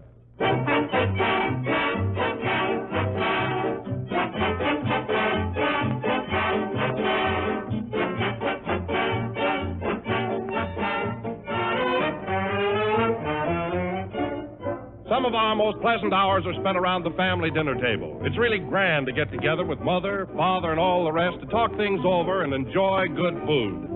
And those times are even more pleasant when dessert is a gleaming dish of delicious Jell-O. Young and old, everybody enjoys Jell-O's fresh fruit taste. It's appetizing, refreshing, really satisfying, too. No wonder Jell-O is the most popular gelatin dessert in the entire world today. For only in genuine Jell-O do you get Jell-O's extra-rich fruit flavor. So why not brighten up your family table by serving Jell-O for dessert soon? It's easy to make, good to look at, and delightful to taste. Accept no substitutes. Ask your grocer for the one and only genuine Jell-O.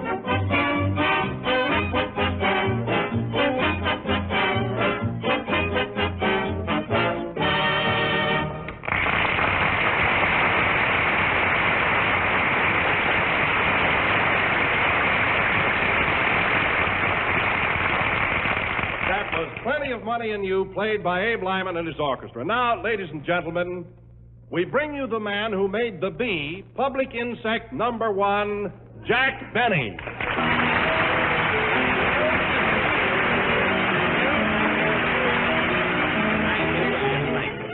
Hello again. This is Jack Benny talking, and believe me, folks, I'm sure glad to be back in New York for a couple of weeks. Well, Jack, if you like it so well here, why didn't you come sooner? I couldn't, Don, not until I had vindicated myself and my violin teacher. Oh, I see. Now that I played the bee, I can walk down Broadway with head high, unashamed.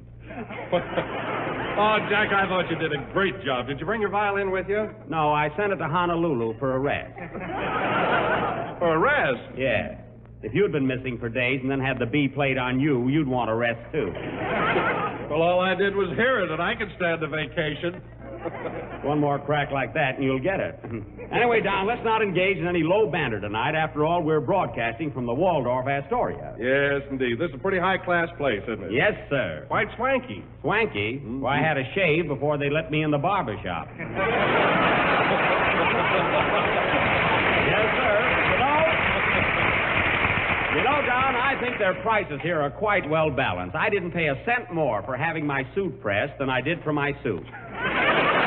Really. You're stopping here, aren't you, Don? Oh, yes, Jack. I have a lovely room on the 22nd floor. Well, when you go to your room tonight, be sure and use the middle elevator. The middle elevator? Why? That one has the best floor show. Oh. I tell you, Don, the service here is de-loopsy. Come in. Mr. Benny? Yes. On behalf of the entire personnel of the Waldorf Astoria, may I extend a cordial greeting and invite you to avail yourself of every possible facility here. Well, thank you. Are you the managing director? No, I'm vice president in charge of removing dishes. A busboy. Yes, in the vernacular. Here's my card. Your card, thank you. Well, that's odd. A round card. It's also a butterplate. Goodbye. Oh. Gentlemanly fellow, wasn't he? Yes, rather. Yes. Hello, Jack. Is this the place? Oh, hello, Mary. Well, Mary. Glad to see you. That was quite a reception you got, wasn't it? Yeah, but there's one man in the second row who wasn't applauding. Where? Right over there. Well, oh, no wonder, Mary. The poor fellow has one arm in a sling. Well, it wouldn't hurt him to slap his face for a friend. That's right. Well, Mary, we sure missed you last week, didn't we, Don? Well, I'll say we did. Oh, hello, Don. I didn't see you. How are you, Mary? Gee, you've changed. Look, Jack, he's lost his double chin. Quiet, it's in his collar. Say, Mary, you've been in New York all alone for a week. What have you been doing? Plenty, and I wasn't alone. Oh. You remember the fellow I wrote you about that I met on the train? Oh, you mean that salesman? Yeah. Mm-hmm. Hey, wait a minute. You told me in your letter he got off at Cleveland. Just to mail that letter. He got right on again. Oh. So he's the guy that's been taking you out, huh? Yeah. I saw all the good shows. And, oh, Jack, there's one show that you shouldn't miss. Really? It's called, gee, I can't think of the name of it. Was it Stage Door? No. Red Hot and Blue? No, that's funny. I saw the name stamped right on the towel in my hotel. The name stamped on the towel in your hotel? I got it. You can't take it with you. Oh, sure. There's nothing like drying yourself with a good show. Say, Jack. Yeah? Where's Phil Harris? Phil Harris, darn it. I left him in Hollywood. I forgot my pajamas, too. Oh, Jack, Phil asked me to tell you that he'll join us just as soon as he's through making that picture. Oh, yes. Don, come here a minute, will you? This Abe Lyman who's leading the orchestra, what kind of a guy is he? Personally, I mean. Well, Jack, he's really an awfully nice fellow. You'll like him, I'm sure. Abe, you know Jack Benny, don't you? Sure. How are you, Jack? Fine, Abe. Funny, you and I have never worked together before, have we? No, and I'm very happy to have this opportunity. Well, thanks. Seems to be quite a regular fellow, Don. Now, Abe, this being your first appearance with me, I'd like to start you off on the right foot. You don't mind, do you? Well, I just want it understood that I'm head man here, and whatever I say goes. Do you understand? And, furthermore, I want this settled right now so we won't have any trouble in the future. Is that clear? Are you through? Yes. Now, let me tell you something. You might beat Buck Benny, but don't try to ride me. Well,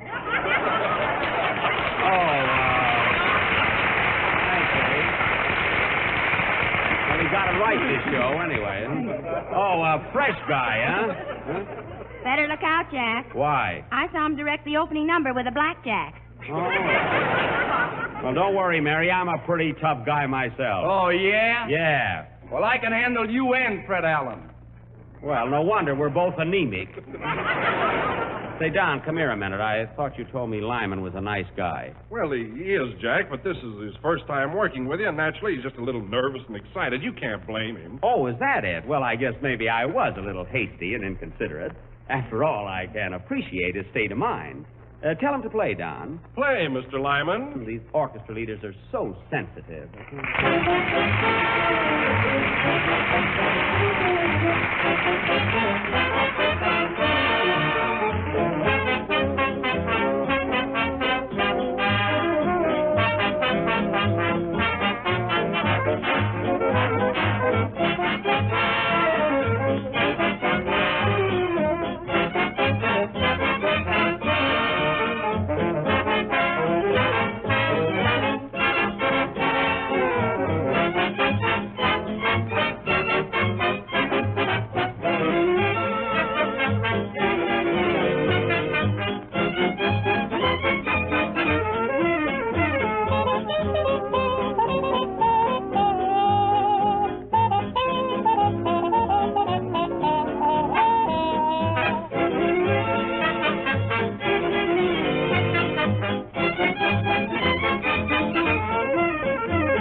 Slumming on Park Avenue from On the Avenue, played by the orchestra and directed by Abe Lyman, the Phil Harris of the East.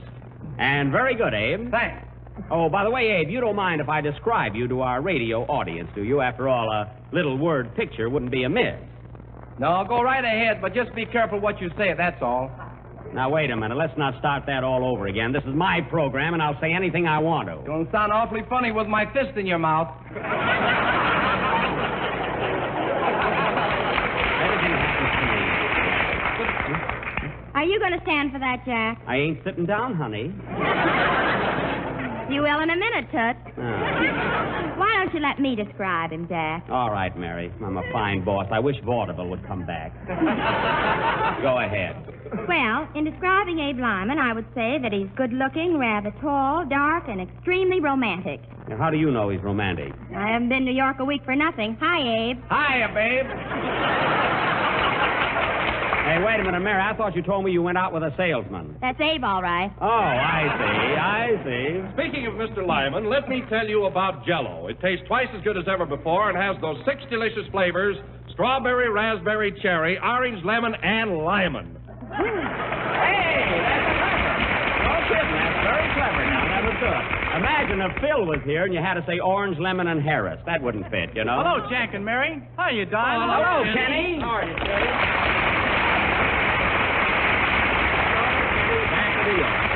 Kenny, we're all glad to see you. How do you like being back in New York? Great. I'm having a swell time. That's good. I've seen a lot of places I missed last year. I went to Central Park, the Bronx Zoo, and the aquarium. And... The aquarium, eh? I bet you like that. Nah, there was nothing but fish.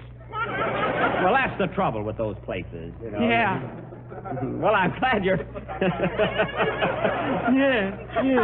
Well, I'm glad you're having such a good time, Kenny. Did you go to Radio City? No, New York is good enough for me. That's right. There's no use dashing all over the country. I don't blame you. Say, Jack, last night I went to Madison Square Garden to see the races. Oh, the races, Did you like it? Yeah, but the jockeys went around so fast the horses looked like bicycles. Well, they were bicycles. Isn't that awful, Mary? I'm saving my answer for our last program. This may be it. You can't tell. Well, Kenny, what are you going to sing on your first broadcast from New York? I'm going to sing When the Poppies Bloom Again. Well, I'm sure we'll like that. Oh, by the way, I want you to meet Abe Lyman, our temporary maestro. But watch out, Kenny. He's a little nervous tonight. You know, be careful. Say, Abe, this is Kenny Baker, our tenor. Hello, Kenny. Hello. Say, Mr. Lyman, when you play my number, just do it the way it's written, will you? Kenny. It's my own arrangement, and I don't like it played any other way. Do you get me? Kenny, be careful. Look who's bawling me out. Listen, Lyman, what Jack says goes double for me. Attaboy, Kenny. I'm right with you. You stay out of this, Jack, unless you want your ears pleated. Can this be the man who plays those dreamy waltzes on the radio? Go ahead and sing, Kenny. Your ears wouldn't look good pleated, Jack. I don't think so.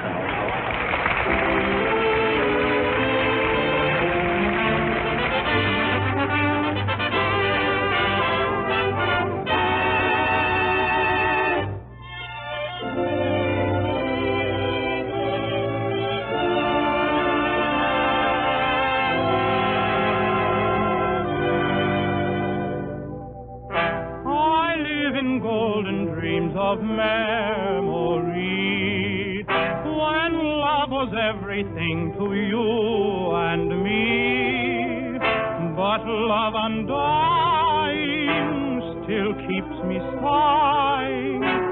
My heart is crying for you alone. When the poppies bloom again, I'll remember you there beside the river Seine, where we kissed adieu. When you told me not to cry, held me tenderly, but that kiss was our goodbye. You were gone from me. My lonely footsteps stray where you must ever stay. I place a sweet bouquet, my token of love.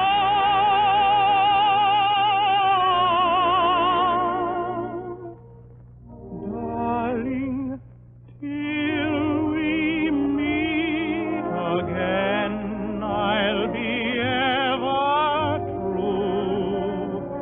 When the poppies bloom again, I'll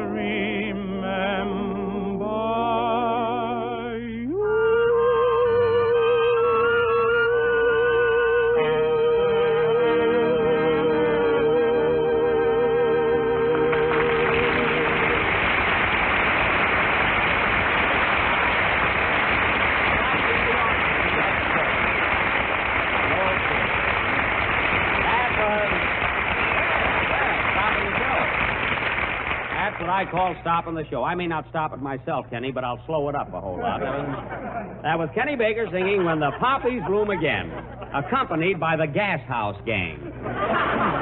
That was beautiful, Kenny. You were so at ease. Sure, I'm not afraid of Lyman. Well, I'm not either, but I don't want any roughhouse at the Waldorf. With you on the bottom. Now, listen. This is our first program in New York, and I'm just trying to keep things orderly, that's all. Outside of that, I'm not afraid of anyone. You're not, eh? No. Then you've either got a loud cheaper. You got a what? Oh, take that joke again. Come here, that's a good joke. Let's take the joke. Outside of that, I'm not afraid of anyone. Go ahead. You're not, eh? No. Then you've either got a loud heart or a cheap watch. That's the one. See? I didn't want you to miss it. That was funny. Say, Don, speaking of hearts, what time is it? I mean, speaking of watches. About 8:45. I wished he'd get here. Who? Well, listen, Don. When I played the bee last Sunday night, I didn't completely vindicate myself. There's one small point yet to be settled. What is that, Jack? Well, I asked Stuart Canin, that little boy who originally played the bee and caused all my trouble with Alan, to come up here tonight, and I'm going to find out if he's really 10 years old. Find out how to play the bee, too. I played it all right. But I have my doubts about Alan's statement. If that child is over 10, and I think he is, then Mr. Allen has deceived his listeners, thereby misinforming over 400 people around the country. Anyway, I'm going to find out the truth. Hey, maybe that's him. Huh? Come in. Hello. Hey, fellas, look. Look who's here. Hello, stranger. Well, Slapperman.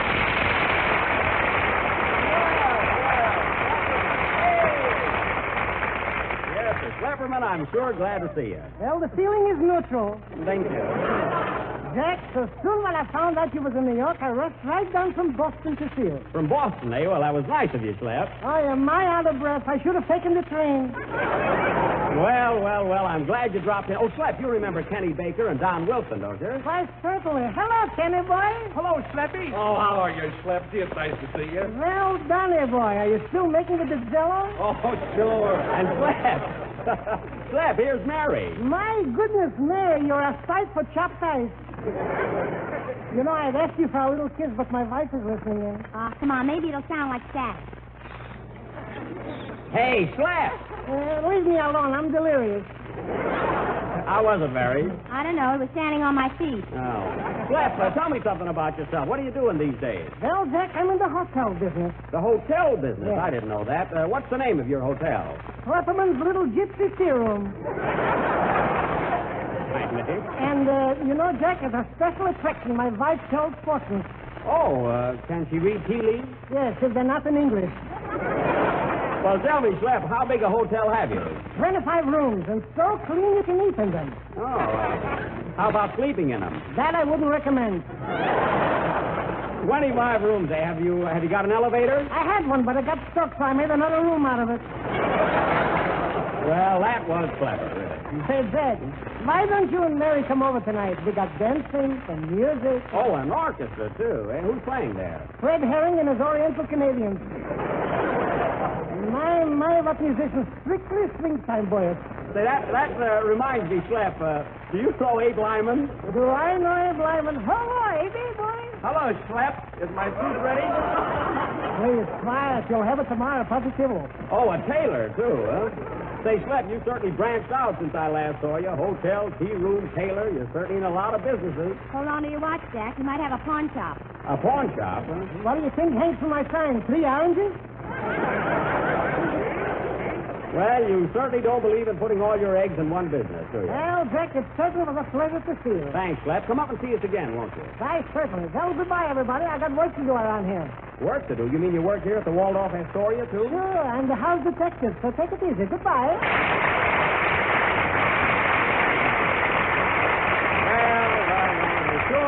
It is sure good to see old Schlepperman again. He's certainly in a lot of businesses, isn't he, Mary? I bet he's in 2 more by now. I'll take that bet. I'm also a bookmaker.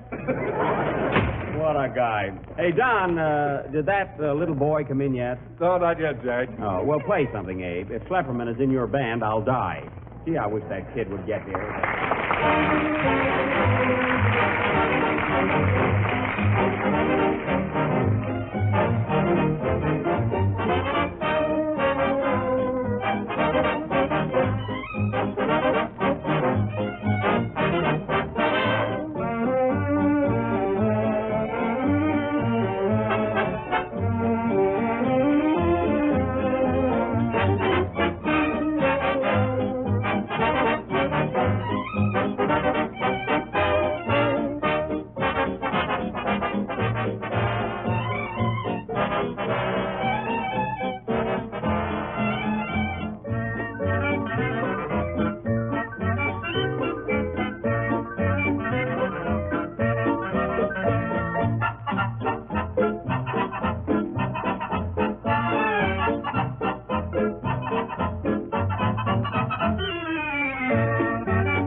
Popular tunes played from the bandwagon, played by Abe Lyman and his ex-Californians. And now, ladies and gentlemen, we, Don, did that little boy get here yet? Well, not yet, but, Jack, did you hear that 5-year-old girl play the B on the piano last Wednesday night? You mean on Alan's program? Yes. Well, let me tell you something, Don. The way Alan has been dragging those kids up to his program is disgraceful. I think. First, a 10-year-old boy plays the B on a violin, then a 5-year-old girl plays it on a piano. I suppose next week we'll hear it played on a rattle. But, Jack, I thought it was funny when Alan said you were so out of wind you couldn't even blow out a match. Well, he has me there. I'll admit that I don't compare with Mr. Allen when it comes to blowing. Wow! Yes, sir, I stayed away all night thinking of that gag. You could have gone to sleep and snored a better one. Yeah? Well, anyway, tonight I'll find out the correct age of that alleged 10-year-old boy. Say, I hope that's him now. Come in. Is Mr. Benning here? Yes, come in. Are you Stuart Canin, the little boy that played the B? Yes, sir.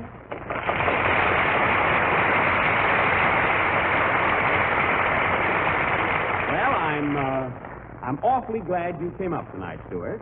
What did you want to see me about, Mr. Benning? Well, it's If it's about the violin, I don't give lessons. No, Stuart. Look, no, Stuart. I merely sent for you to ask a few questions. Now, there's nothing to be afraid of. Just answer correctly and regard me as your friend. I'm scared. Scared, Stuart? Why? Mr. Allen said you were the boogeyman. Now, Stuart, that's silly. That's silly. Do I look like the boogeyman? Yeah. Now listen to me, Stuart. I'm here to prove something tonight. I'm going to ask you a few questions, and I want the truth. You know what happens to little boys who tell lies? No. Well, you want to go to heaven, don't you? Not yet. Now, listen to me, Stuart. I listened to you last Sunday, and I didn't like it. Oh, yeah? I'm going home. Grab him, fellas. Don't let him get away. We got him, Jack. He looks suspicious to me. Search him, boys. Look, Jack, he's got marbles and a clout and some fish hooks. And here's a slingshot. A slingshot, eh? Disarm him, men. Now, listen here, Stuart. Gee, you're silly. Now, that's not the point. I don't want to get tough unless I have to. And then I won't be with Abe Lyman. Quiet. Stuart, truthfully, how old are you? 10 years old. I mean your exact age. 10 years old. 10 years old, eh? Where were you on the night of January 7th, 1927? Home. Home, eh? And what were you doing home? I don't remember. You don't remember. You've been very well coached, Mr. Canin. When was your birthday? I don't remember. You don't remember. You don't remember your birthday, and yet you're positive you're 10 years old. Bah! Now, young man. What are you laughing at, Mary? I don't remember. Now, Stuart, how old were you when you first took violin lessons? Wouldn't you like to know? That's a lie. Take him, Don. I don't seem to be getting anywhere. All right, Jack. Now, Stuart, how old were you when you first started eating Jell-O? 2 years. And how many delicious flavors has Jell-O? 6. And how much better is it than ever before? Twice as good. There, you see, Jack, there's nothing wrong with this boy. You take him. Now listen, Stuart. Listen to me. On the night of December 30th, 1936, you came into Fred Allen's program and played the bee, didn't you? Yes, sir. And on the night of February 3rd, 1937, at the insistence of the same Mr. Allen, you repeated that performance. Yes, sir. Now, Mr. Allen claims that you're only 10 years old. But I am only 10 years old. Yet you testified not less than 3 minutes ago that on January 7th, 1927, you were home. Yes, sir. Yet you don't remember what you were doing. So what? Then what's the first thing you do remember? The stock market crash. I lost my shirt. Oh, you lost your shirt, eh? Yes, you know what that means to a baby. Yeah, quiet. Now listen to me, Stuart. You'll remember what happened on January 7th, 1927. You'll remember what happened in 1929. You remember what happened on the nights of December 30th and February 3rd on Mr. Allen's program. And yet you don't remember your age. You're older than 10, Canin. Now, come on. Come clean. All right, Cactus Face, I'll tell. That's better. How old are you, Stuart Canin? 10 years and 4 months. Yeah. I thought so. Well, that not only exposes Fred Allen, but proves that this boy had 4 extra months to practice the bee.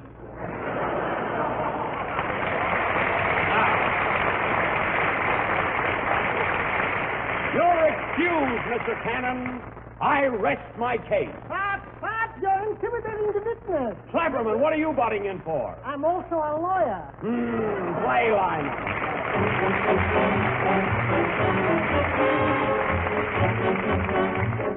Spring can't be very far off now, but whether the winds of March blow hot or cold, here's a way to add a bright springtime touch to your menus.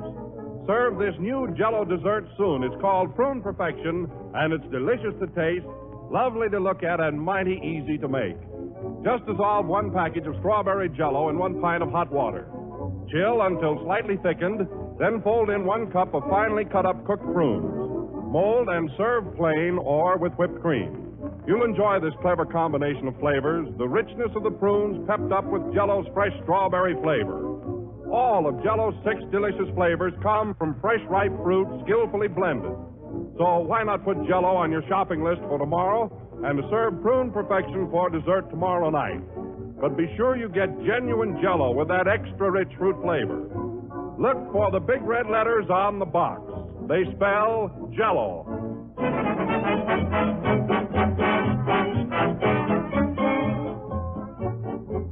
The last number of the 23rd program in the new Jell-O series, and we'll be with you again next Sunday at the same time.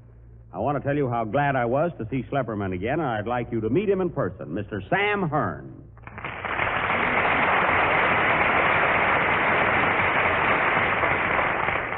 Thank you, Jack. And little Stuart Canin, who played the bee, which kept us going for weeks. Thank you. Isn't he cute, Mary? Yeah. Gee, I wish he was a couple of months older. Good night, folks.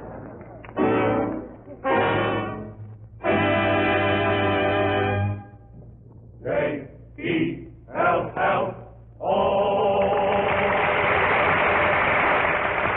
This is the Red Network of the National Broadcasting Company.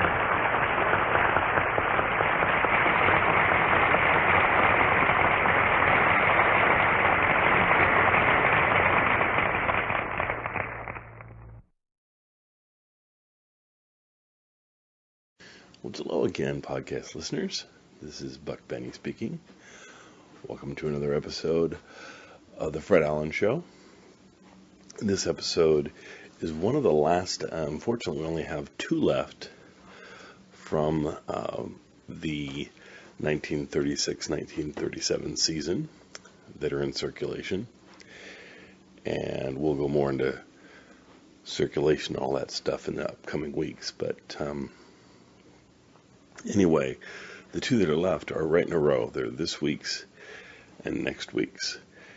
And it's kind of nice to have these because they are the kind of capstone to the feud. So, and the sound quality on at least this episode, I haven't checked next episode, is not as good as we've had in a while. But certainly wonderful having the episode.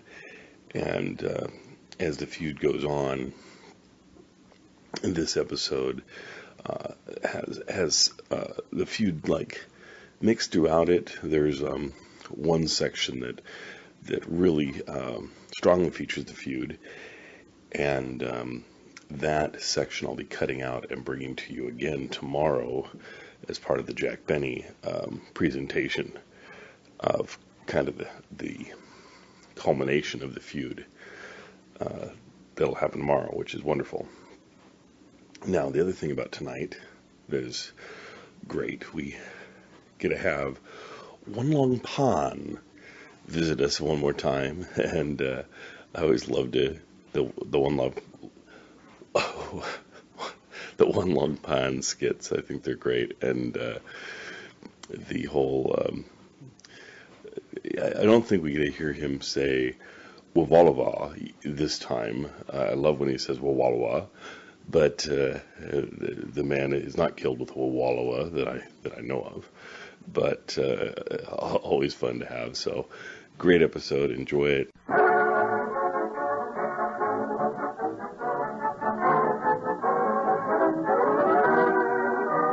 An hour of smiles in Town Hall tonight, folks. 60 minutes of fun and music brought to you by Ipana Toothpaste and Salapatica. Ipana for the smile of beauty. Salapatica for the smile of health. Fun with our star comedian Fred Allen. Music by Peter Van Steeden. And our special added attraction, the Town Hall Variety. New music, new voices, new laughs. It's Town Hall tonight.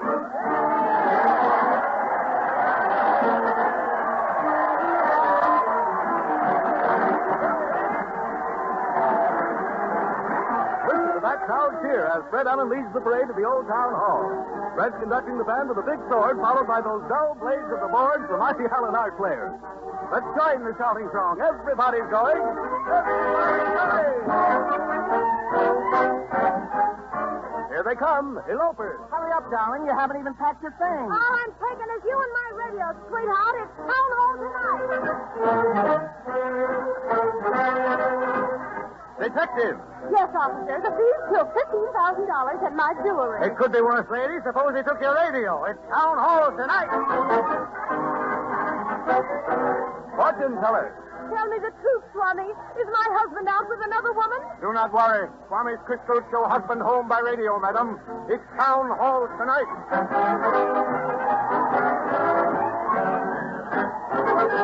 Well, sir, here we are before the old town hall, and there's Fred exchanging iambic banter with the crowd. Let's listen. This year's kisses may not taste as sweet, folks, but we didn't come to neck. We're here to open up the old town hall. Step lively, please. Hi, Fancy Stockings. Hello there, Buster. Evening, Tattlemouth. Hi there, Sister Nag. Step right in. You'll laugh, you'll weep, you'll fall asleep on the inside. So hurry. We're all set, Freddie. Oh, fine, Harry. We're opening the show Baby Talk, huh? We're opening the show with Boo-Hoo. Righto, let it go, Peter.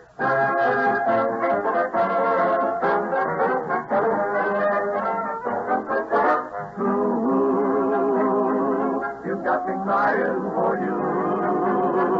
And as I sit here and sigh, as I can't believe it's true.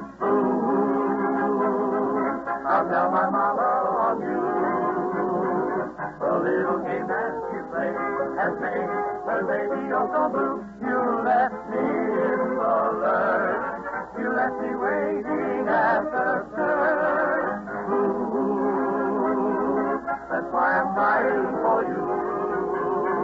Someday you'll feel like I do, and you'll be moving too.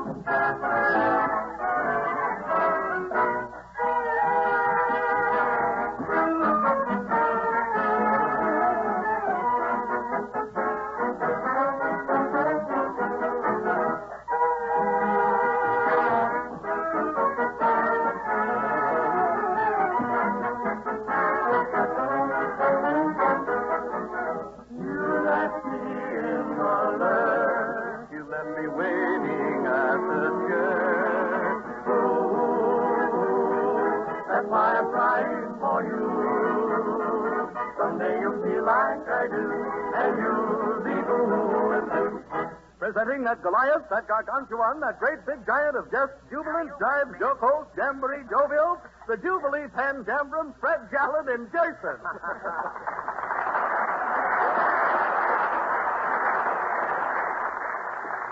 Thank you. That was quite a Norwegian introduction, Harry. I drove down in my Fjord and arrived at the studio here. Good evening, ladies.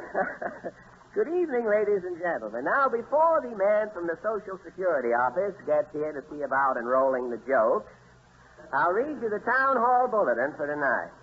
Hard White, the first grocer to get into trouble with the SPCA for breaking the tusks off elephants in his animal crackers, has a special announcement.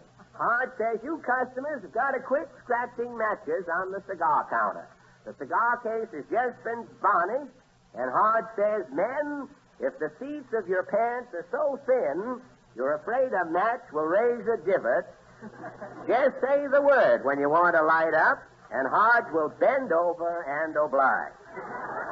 So much for friction around the county seat. And now for the town hall news. The curtain, Harry. Root down, Fred. The lights go out, and we bring you the latest news of the week. The town hall news sees nothing, shows all. Hollywood, California. The Academy of Motion Picture Arts and Sciences makes its annual awards for best performances of the year.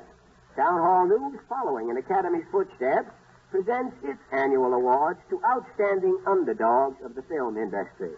Tonight we pay tribute to little patrons who did big things in movie theaters during 1936. A town hall award goes to Mr. Caswell Slink. Mr. Slink. Hi, public. Mr. Slink, you were the first man to refuse to go into a moving picture theater because there was a picket outside. Right. Soon as I seen that guy picketing, I scrammed. Were you in sympathy with the cause? I didn't wait to read no signs, buddy. Why did you run? 2 months ago, that picket stole my wife. So? So maybe he wants to give her back. I ain't taking no chances. A town hall award? Yes, sir, the pickets are out in force this evening. A town hall award goes to Mrs. Daphne Squat, champion seat saver in movie theaters for 1936. Mrs. Squat. Yes, I saved 269 seats for friends last year. You have some sort of a system for seat saving, Mrs. Squat? Oh, yes. As soon as I see an empty seat, I light a candle and put it underneath. Mm-hmm. If anybody sits down, they see the seats warm. When they look around, I say, the party's coming right back. What do you do if somebody sits down next to you and refuses to get up? I just lean over and say, I hope you won't mind my double pneumonia. A town hall award goes to Strong Arm Murphy, the first man to break one of those little bombs in a movie theater and have nothing happen. Strong Arm Murphy. No cracks, folks. You broke a bomb in one theater, Strong Arm? Yeah, I trun it in the aisles and mashed it into the carpet. Wasn't there any odor? It was brutal. And nothing happened in the theater? No, the audience thought it was a picture.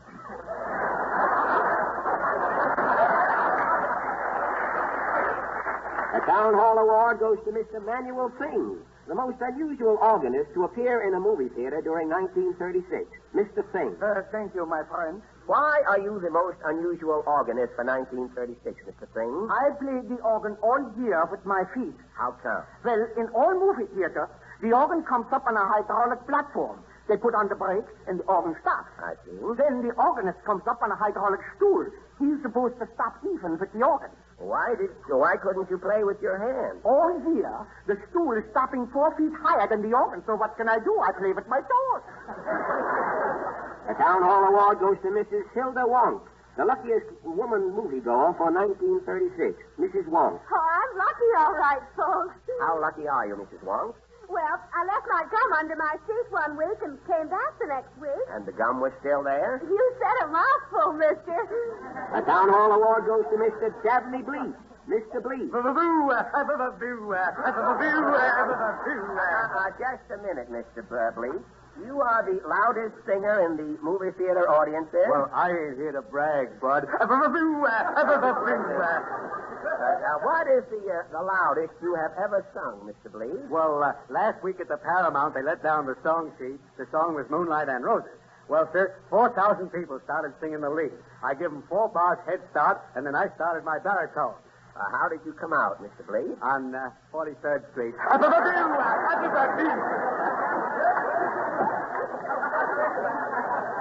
The Town Hall Award goes to Mr. Malcolm Trent. Mr. Trent. I can take it, brother. You made the outstanding remark in a movie theater for 1936. Yeah, it was bingo night. The guy on the stage was calling out the numbers, and finally a lady shouted, bingo. And that is when you made your outstanding remark. Right. I said, oh, heck. What did the rest of the audience say? Oh! Thank you, Mr. Trent. Hollywood, California. As March 15th approaches, movie stars prepare to pay income taxes on fabulous salaries. Town Hall News presents candid camera shot of a well-known film star filling out forms.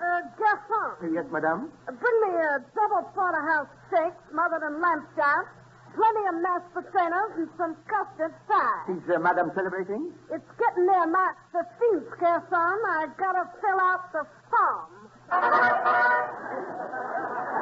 Winter, Wisconsin. Arvid Twist, 20-year-old farm youth, eats 36 flapjacks in 61 minutes to win National Flapjack Eating Championship. Town Hall News interviews new flapjack champion to get message for youth of America. Mr. Twist. Hello, folks. Well, Mr. Twist, how does it feel to be the flapjack champion of America? Well, I'm too full for words. You can take that 2 ways. Fine. Are you satisfied with your record? Oh, shucks. I could have beat it. What happened? Some smart aleck put glue in the maple syrup, and my tongue stuck to my upper plate. Did you have any bad effects after eating 36 flapjacks? Well, no. I just kept turning over all night in my sleep. New York City, New York. Madison Square Garden is jammed to the rafters. The 62nd International 6-Day Bicycle Race comes to a close. Winners this year are popular Belgian riders Jean Ertz and Omer de Breiker. Town Hall News brings you the sensational finish of this classic event. The winner of the 6-day race crosses the line.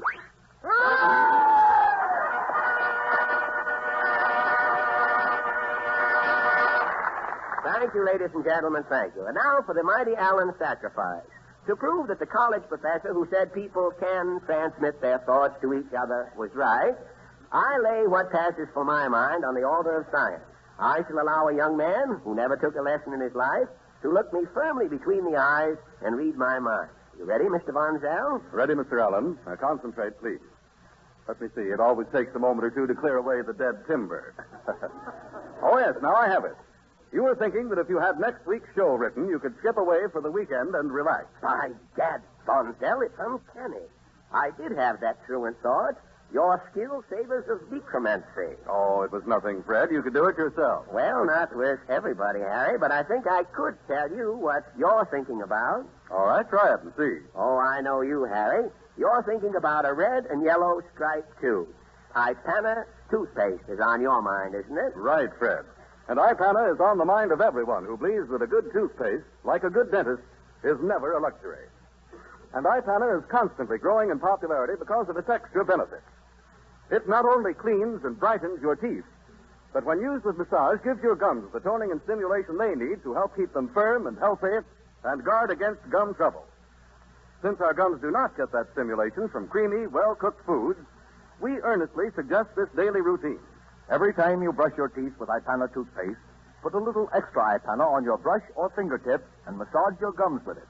You'll have lovelier teeth, too, and a far more attractive smile if you'll always remember Ipana, for the smile of beauty.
Well, Peter Van Steeden and the Ipana Troubadours have just played I've Got Rhythm. Now, on Friday night, there's going... Oh, God. Now, quiet here. Whoever is raising that hub and bub, one thing at a time, if you'll be so kindly. Hello.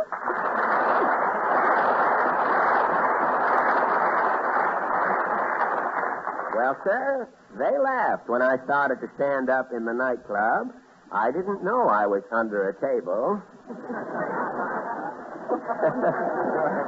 If it isn't Portland. Yes, Papa sent me out to mail a letter to the patent office. What's the trouble? The patent expire in Papa's patent leather shoes? No, Papa's got a new invention. It's a lump of sugar that floats. Oh, I heard about that. It's for people who can't remember whether they put sugar in their coffee or not. The lumps bob up and remind her. Yes, and Papa's got another invention. It's a rubber coat collar for blue serge suit. What is that? A blue serge suit with a rubber collar? Well, if dander falls on your coat collar, it bounces right back up in your hair. Papa's full of ideas, among other things, all right, isn't he? Yes, he invented oversized false teeth for the man who has no sense of humor. I get it. If the teeth are too big, the man can't close his mouth, Yes, huh? that's the idea. He looks as though he's laughing at everything. Has anyone tried out the teeth? I'll say, Papa made a set for himself and they got him into trouble. How? He was laughing when he paid his income tax, so they rushed him away for observation. Well, that's nice. Now, as soon as they get you, you can hold a family reunion. Oh, you'll find out. I will, huh? Mr. Spade. Don't bring those teeth. Mr. Spade. Coming, Kiddo. Coming, Louis, please. The senior member of the firm is always picking points. So who am I, a silent partner? Silence, sister, silence. Lucky I was born 2 years sooner. At least for 2 years I could say something. Say something. Yeah. Now, What do wait you a mean? minute, wait a minute. If you don't take this portable argument off the premises, gentlemen, I'm apt to break your legs to match your English. So hit me already, I'll sue. And the case will be handled by Lombard Fink, freelance attorney, who I happen to be. Look, I sir. Before I'm getting hit, he's taking the case already. If you'll just wait a minute, fellas. Yes, if you guys will keep quiet for just 2 seconds, you can hear each other fall. Oh, you think my partner is frightened? Go on, Louis, hit him. Hit me? Why, I'll pull his nose down so far, if he ever sneezes, he'll vacuum the cuffs on his pants. Go on, hit me. I'll dare you to hit me. Look, a timid boy. So you give him a smash, Louis. He'll hit back, then we'll sue. So who's retaining you already? Look, his own brother. He wouldn't give a case. Daniel Webster, I should be, maybe, huh? Anybody else but you should be. If the law business is bad, why don't you sue each other, Mr. Fink? Yes, sue, bums. Bums, he said. You know who you're calling bums, buddy? No, who are you? Tell him, Louis. Are your hands clean, buddy? Of course my hands are clean. Okay, here's our card. You are reading it from right to left. Fink, O'Reilly, and Fink, attorneys at law. Take back the card, Louis. Get it, Gunner. Is that the name of your firm? Fink, O'Reilly, and Fink? Limited. Trivial cases of specialty. Office hours at your convenience. What is O'Reilly doing in between you two Finks? Confidentially, O'Reilly, we are using strictly for bait. You mean there's no O'Reilly in the firm? Of course not, and easy looking. With 2 Finks, O'Reilly would starve to death. Have you settled any big cases, Mr. Fink? You are recalling a case, maybe, Rousseau versus the Holland Tunnel? Who did you represent, the Holland Tunnel? Fink and Fink were retained by Rousseau, so-called a plaintiff. What was the case about, Mr. Fink? Rousseau, a nobody, is living in Jersey. When the Holland Tunnel is opening, a draft is going continually from New York to the tunnel into the plaintiff's house. Exactly. For 2 years, Rousseau is suffering pneumonia, so he is retaining Fink and Fink, and we are taking the case to court. Did you give the Holland Tunnel a summons, Mr. Fink? And how? First, we are slapping Anna Sabine. Then we are slapping Anna Mendemes. And at this point, I am requesting a habeas corpus, and the case is going to a higher court.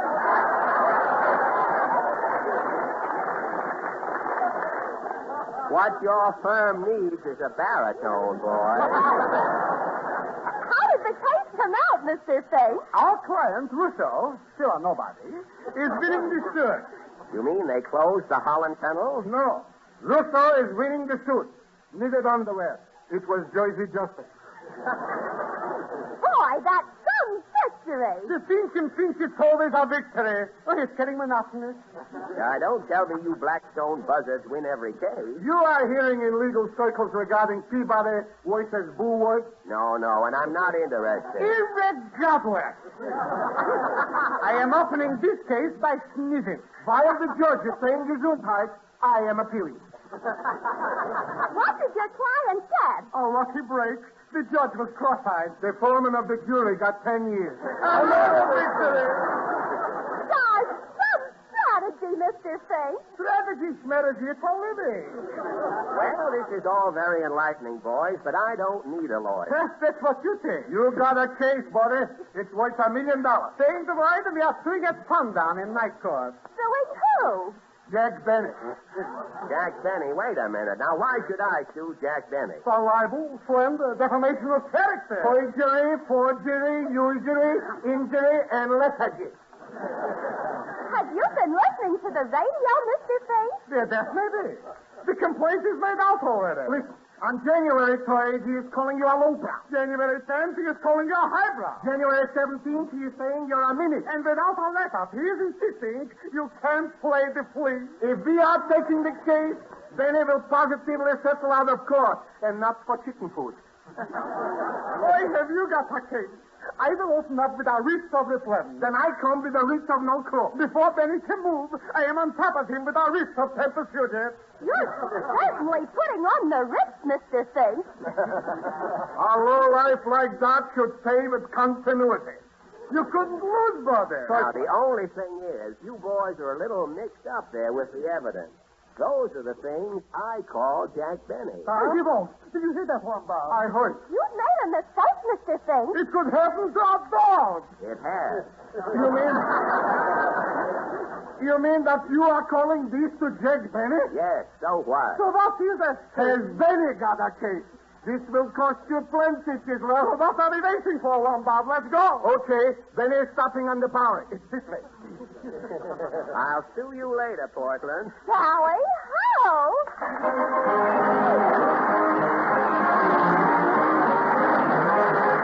And now the town hall quartet, ladies and gentlemen. Tonight the boys take up the question of farm relief vocally. Their song, The Farmer in the Dell.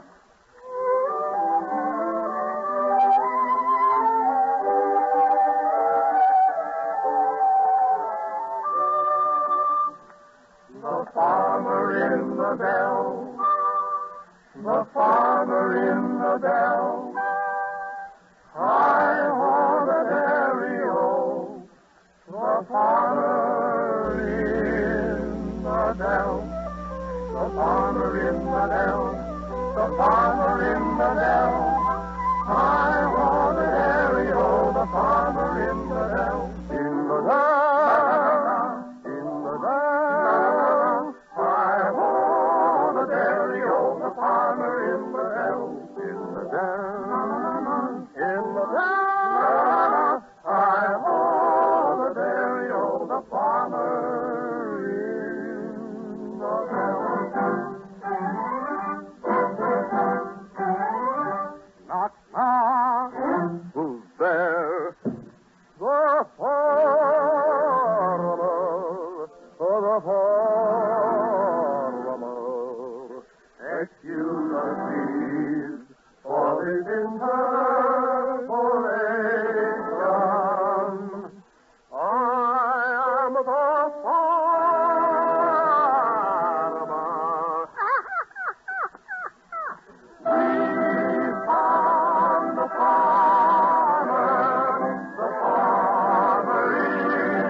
The farmer in the dell. At last we've found the farmer in the dell. And are you feeling well? Yes, I'm feeling very well. The farmer in the dell is feeling very well. Hi-ho. Hi-ho.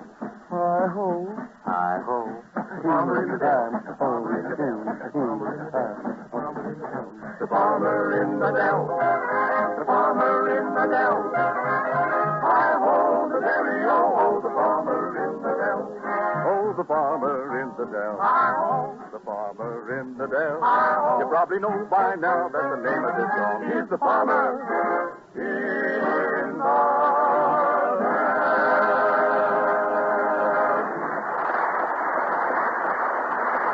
Thank you, ladies and gentlemen, thank you. And thank you, boys. And now for a little item I read in the papers concerning Cadoozle. Gesundheit.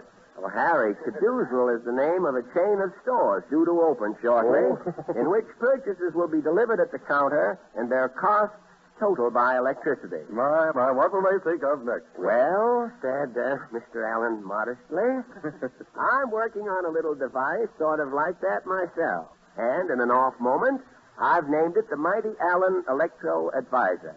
May I explain how it works, Mr. Von Z? Well, why not, Mr. A? Well, it's a complicated contraption that gives advice on love, marriage, divorce, and also on more practical questions. Now, suppose a person is catching a cold. They just press the button marked, "What to do for a cold," and this is what they hear.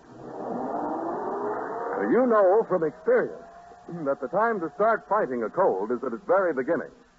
And modern physicians say that you can often throw off a cold more quickly if at its very start you do two fundamental things. Remove waste through laxation and combat the acidity that frequently accompanies a cold. And you can do both of those things at once by taking Sal Hepatica. So at the very first sign of your cold, do this. Make up your mind to get plenty of rest, to drink plenty of liquid, and to eat sensibly. But first, above all else, put 2 teaspoonfuls of Sal Hepatica in a glass of water and drink it. Don't take chances with a cold, ladies and gentlemen. Take Sal Hepatica for the smile of health.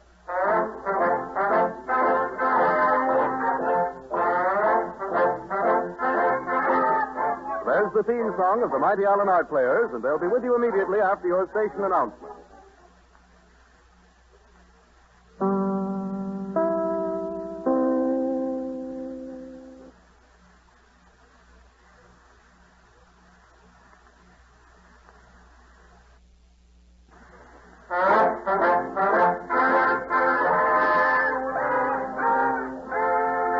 And now, ladies and gentlemen, the Mighty Allen Art Players bring you the answer to the theater's eternal question.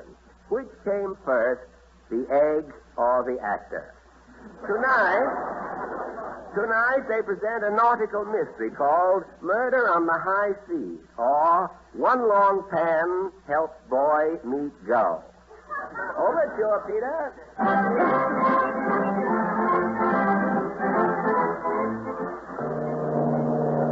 All hands on deck. Jib boom the port bow. Port bow the jib boom. What time is that, mate? 8:12, sir. Have the men heave anchor. Aye, sir. Come into my cabin, mate. Aye, sir. What's the matter with your other eye? I got something in it, sir. Well, step into my cabin. Right, sir. While we're anchored here at quarantine, I'll check up. Everything's in order, sir. These passengers are finishing a 6-month cruise. Is everybody satisfied? Only one complaint, Captain. Yes? A lady says she can't find any eggs in the crow's nest. Well, tell her I'll have the ship laid, too.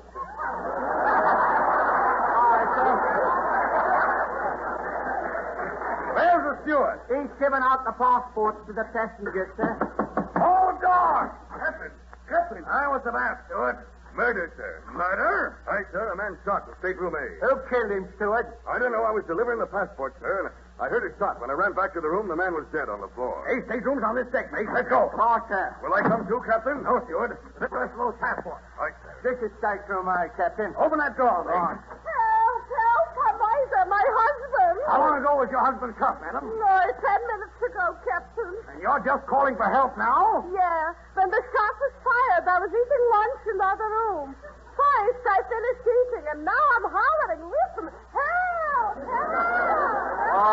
Quiet, please. Who shot your husband? That's a time to ask rebels. Get a copper. What are you going to do, Captain? There's only one man can solve this mystery, mate. Officer? No, one long pan. Send the wire. I asked it. All police boats stand by. Calling Detective One Long Pan. Murder on the SS Veronic. Calling Detective One Long Pan. Come on, blow up your water wings, Long Pan. Tie that outboard motor to your mandarin coat. Proceed to SS Veronic. Man murdered. Calling Detective One Long Pan. Hold on. Fleeting salutation. Hi-ho, Captain. Detective One Long Pan on job. Retain any. Get your goat. Stow that scab, Long Pan. Exactly. A Long Pan stow cab. As you stow shall ye away. Stow away. Not bad. Not good. Maybe medium. Quit stalling, Long Pan. There's been a murder aboard. Murder? You, who are you, corpse? Do I look like a corpse? No, Long Pan, part life. You're dead from neck up. Why, you? You too. Who are you, white guy? I'm Captain Funnel, and this is my boat, the SS Moronic. Very good. Captain Tunnel, SS Platonic. Nobody platonic in trouble. Okay, for sound. Now listen, are you going to solve this crime? Exactly. You tell Long Pan what happened. Well, first we anchored at quarantine. Anchor submarine. Then I gave the men some orders. What order? Get boom the port bow. Heave the anchor. Headroom for Carly Spanker. And then 8 bells rang. 8 bells, very bad. Aesop say, man finds self behind 8 bells, maybe end up corner pocket. Long Pan, silly Billy, much hold in. Oh, well, it's no use trying to explain anything to you. Come on, I'll show you the body. Happy suggestion. Stateroom A's right along this deck. Very good. Maybe stop Stateroom B, take punch Jackie Benny. Well, it's right in here. Oh, it's coming in, Captain. This is One Long Pan, lady. I'm asking you to get a copper, so you're bringing a laundryman. Long Pan, not laundryman, lady. Long Pan, Chinese G-man. G, as in jello. Toto, again the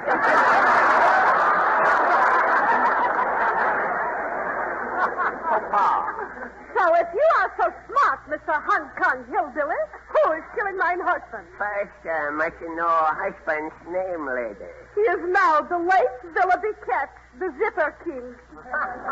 Willoughby Cat's Zipper King. Do you see any clues, Long Pan? Long Pan give body double O as a McIntyre. You see, bullet hole in head, light under nose. That's no bullet hole, Schlemiel. That's Willoughby's mouth. You say small mouth, deceitful. Well, there's a bullet hole over his heart, Long Pan. You keep quiet, Patinsky. Long Pan detective here. What is book? There's book here. Make some chance. So that's a passport, Mr. Mopey-Dopey. Mr. Mopey-Dopey. You insult law, Mr. Waggy Tongue. One Long Pan less you for murder Willoughby Cat's Slipper King. Why, you're nuts, Long Pan. Mrs. Katz has an alibi. What lullaby? When the shot was fired, she was in the next room eating. Positively. I was both in pickled herring with onions. How Long Pan know you eat a pickled herring with onions? I will prove it by incisions. If you will so kindly inhaling, I will exhaling. Joe. Long Pan satisfied. Oh. Lullaby plenty strong. Onion like incinerator backfire. You're on the wrong track, Long Pan. Aesop say, man on long track soon get point. Stomach lip. My husband didn't have an enemy in the vial. Very good. Maybe Flynn shot him. You know what's funny, Mr. Katz died? Mr. Katz died holding his passport. Passport, important clue. Long Pan has solution. Yeah? Who shot him, Long Pan? Mad stowaway. Need passport, leave ship. Shoot Dipper King over transom. So, why isn't he taking the passport? People here shoot, come pronto. That's right. The steward reported to my cabin right away. Very good. Stow away, go away. Oh, stow away, go away, come again some other day. Long Pan, Johnny Edgar Guest. Go long way, wrong direction. Captain, I am demanding you are catching the stowaway.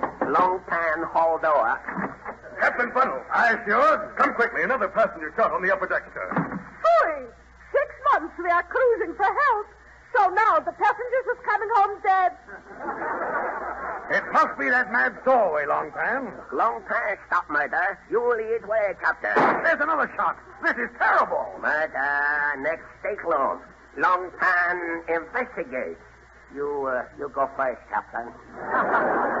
You're yellow, Long Pan. No, not yellow. Long pan, delightful orange pico shade.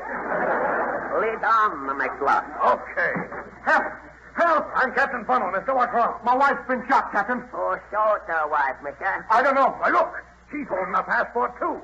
Same as Mr. Cat. Not die like a dog. Die like cat. What does it all mean, Long Pan? Mean Matt stowaway. Good at Matt now. Mr. Passport, second time. Well, my ship is ruined. This is 3 murders. 4 murder, Captain. All return, not in yet. Well, do something. Very good. Long pan, put all climb together. Make a big pool, solve the wholesale. Well, where did that last shot come from? We try this room here. Was that shot in here, lady? Yes, this is awful, Captain. Your husband? Yes. Husband, short, float, handsome, lady? No, through his head, Foo Young. Foo Young, you tall, lady. Long pan, ask several questions. Well, look, Long Pan, in his hand. Passport. Fucking don't be too more shots. Good. Return just come main Vermont. Captain Funnel, what were those 2 shots, Stuart? The Siamese twins in the next room have been murdered, sir. Siamese twins or something in hand? Yes, their passports. A coincidence. No, not coincidence. Siamese twins die of purpose. Mystery solved. Well, the mystery solved, you dope. Where's the killer? Open mouth, shut eye, long tongue, give you big surprise. No killer. What? You mean my husband here committed suicide?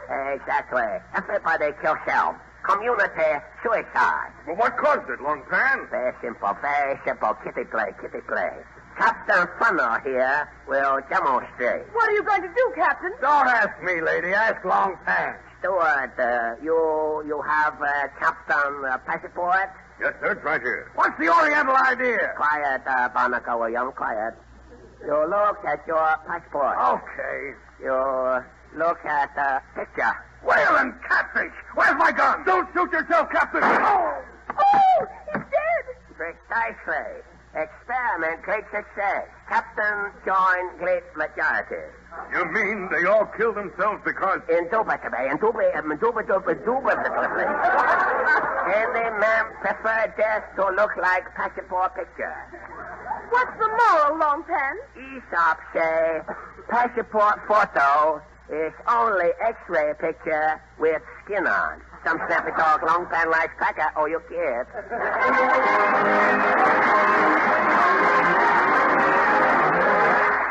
Thank you, ladies and gentlemen, thank you. Now, so much for the Mighty Allen Art Players, and now for the Mighty Allen Oddities. Strange but true facts brought to you through the all-seeing eye of Town Hall's musical candid camera. Franconia. In Franconia, men and women believe you should eat bread that's been carried over the roots of a tree if you want good teeth. But don't eat it during a thunderstorm or a funeral, or your teeth will never be firm and white. Ukrainia. The man or woman who is first to see the new moon will have a set of healthy teeth. And in order to make doubly sure, they look straight at the moon, take some earth from underneath their right heel, and rub their teeth and gums with it as a sort of magic dentifrice. The United States. Americans have no place for superstition in the care of teeth and gums. We place our faith in a good dentist and a good toothpaste. And while there's no magic in Ipana toothpaste, there is something almost magic in the way it helps our teeth and gums. For Ipana was made to help benefit both. Besides cleaning and polishing teeth to a brilliant, sparkling luster, Ipana, when used with massage, does this. It helps give our gums the toning and stimulation they need and fail to get from the soft, creamy, well-cooked foods we eat. And that stimulation helps guard against gum trouble. So every time you brush your teeth with iPana, ladies and gentlemen, massage your gums with a little extra iPana. This easy, common sense daily routine goes a mighty long way toward helping you to firmer, healthier gums, whiter, brighter teeth, and a far more attractive smile. So always remember iPana for the smile of beauty.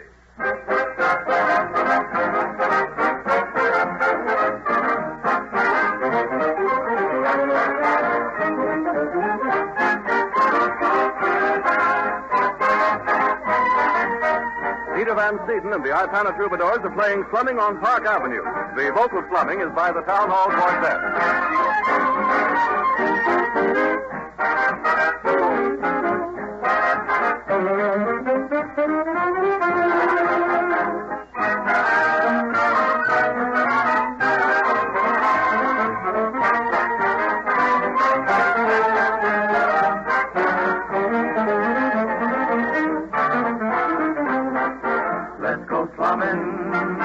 Take me slumming. Let's go slumming on Park Avenue. Let us hide behind a pair of fancy glasses and make faces when a member of the classes passes. Let's go smelling where they're dwelling. Sniffing everything the way they do. Let us go to it, say to it, why can't we do it too? Let's go slumming, no slumming at Park Avenue.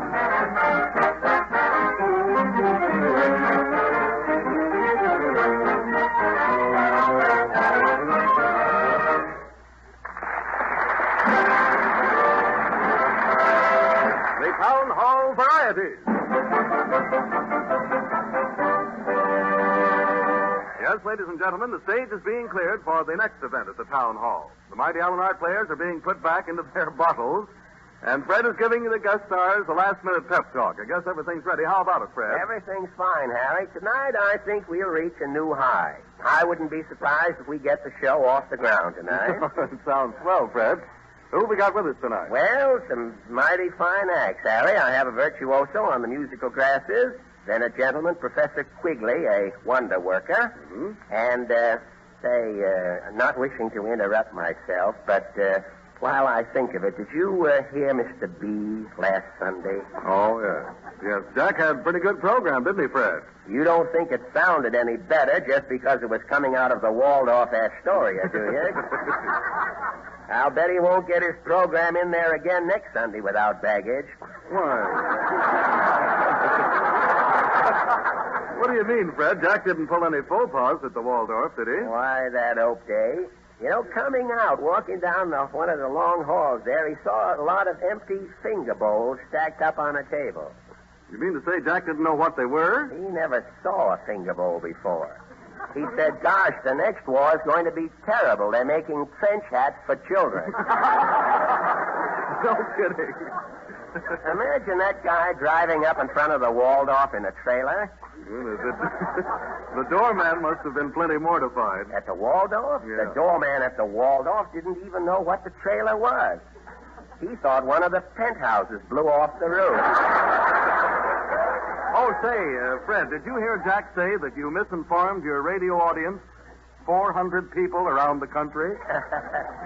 He wouldn't know what it meant to cater to the 400. Oh, and another thing I thought was funny was when he grilled little Stuart Canin, the boy who played... Wait a minute. What was the first thing you thought was funny? Never mind another thing you thought was funny. What was... Now, let's isolate that thing that was funny. When Jack flew off the roof. Oh, well, he's had plenty of practice flying off the handle. They can't... he's been modeling at Hammaker Schlemmers, for hammers down there for a long time. He flies off the handle, and if the hammer can't do it, it's ready to sell. But you said about little Stuart Canin, Yeah, he grilled the little fella, you know. Oh, that little boy who played the bee. Why, that big bully picking on a little fella like Stuart? Benny the bully, hey, Benny the bully. Fred, quiet. Benny the bully, Benny the bully. Fred. Why doesn't he pick on somebody his size? He's the kind of a guy who gives Shirley Temple a hot foot. Why, of all the cowards, the last time he got into an argument with the Dion quintuplets, he invited them outside one by one.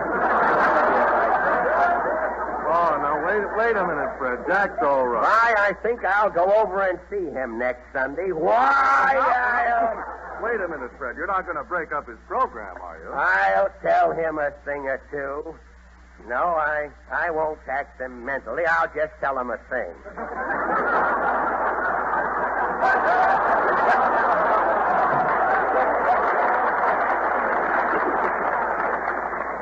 Well, now that that's all settled... It's all settled until Sunday. Now I'm going to put my venom on to perk, and I hope to have it ready by Sunday night at 7 o'clock Eastern Standard Time.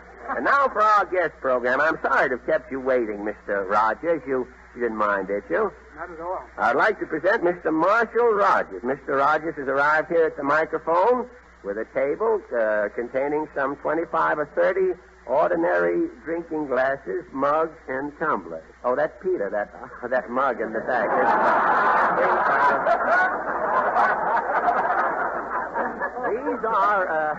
These are musical glasses, Mr. Rogers.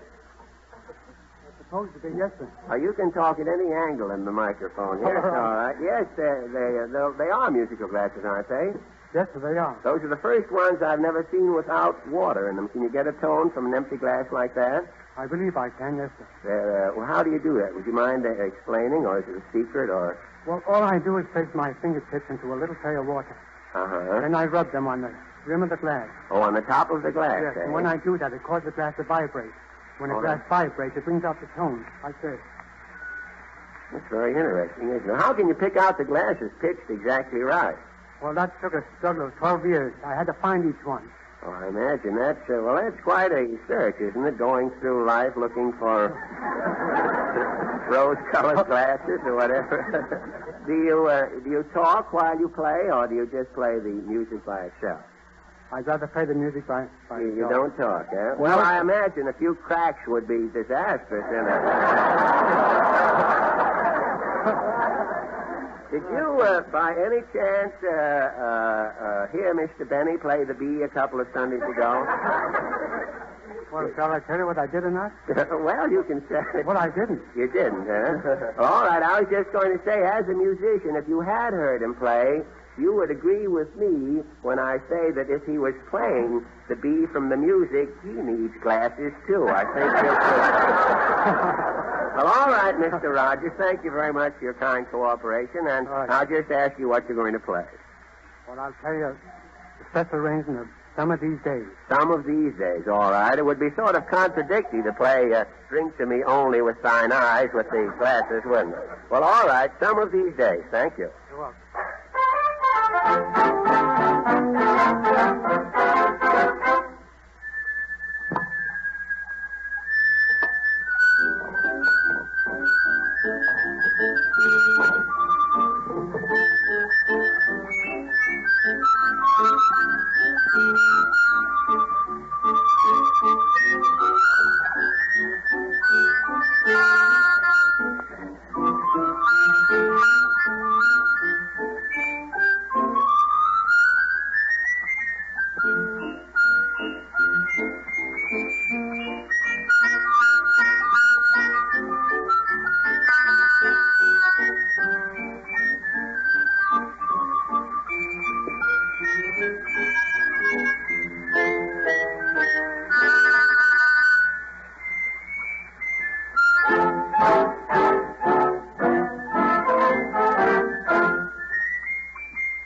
Thank you very much, Mr. Rogers. And now, ladies and gentlemen, we bring another sensational attraction to our microphone. Last year, we brought you the talking bird who wouldn't talk. This year, we called your attention to a violinist who couldn't play. We presented the first carpenter to ever build a box over the air. And tonight, we bring you the greatest novelty to ever appear in radio, Professor Quigley. Professor Quigley is an escape artist, ladies and gentlemen, and tonight he is going to permit himself to be nailed in a packing case, which we have here at the microphone, and you in the studio will see him, and you folks at home will hear him nailed up, and in full view of the audience, Professor Quigley will escape. You have been an escape artist a good many years, Professor. Yes, for 30 years, Mr. Allen. 30 years. Where have you done most of your escaping? Well, in vaudeville and smoke talks and psychopathic wards. Psychopathic wards, you, No, I was there only professionally. Oh, professionally. I escaped from straitjackets and other contraptions. Oh, I see. In use in the psychopathic ward. And tonight, Professor Quigley, you are making your first escape over the radio. That's right. I am going to escape from this packing case here in exactly 3 minutes flat. Well, your condition doesn't matter, Professor. Just as long as you're sure you can get out. That's the main thing. Professor Quigley never fails. You understand, of course, that the time for each guest act is limited, Professor. We have other acts waiting, and I just want it understood thoroughly that if you do not escape in 3 minutes, we'll have to go on with the show. If I do not escape in 3 minutes, I'm giving $50 to charity. Cash? And I owe you. Well, I imagine charity will be patient. All right, now, I just wanted to have everything understood. Now, if you're not out in 3 minutes, we'll have to put on the next guest. Professor Quigley never fails. Fine. Now, if you can go right ahead, if you will. Remember, I demand 3 full minutes. 3 full minutes, yes, Professor. Uncle Jim is going to nail you up in the box there. Harry Bonzell will hold the watch. And you will get the full 3 minutes, 180 seconds, no more, no less.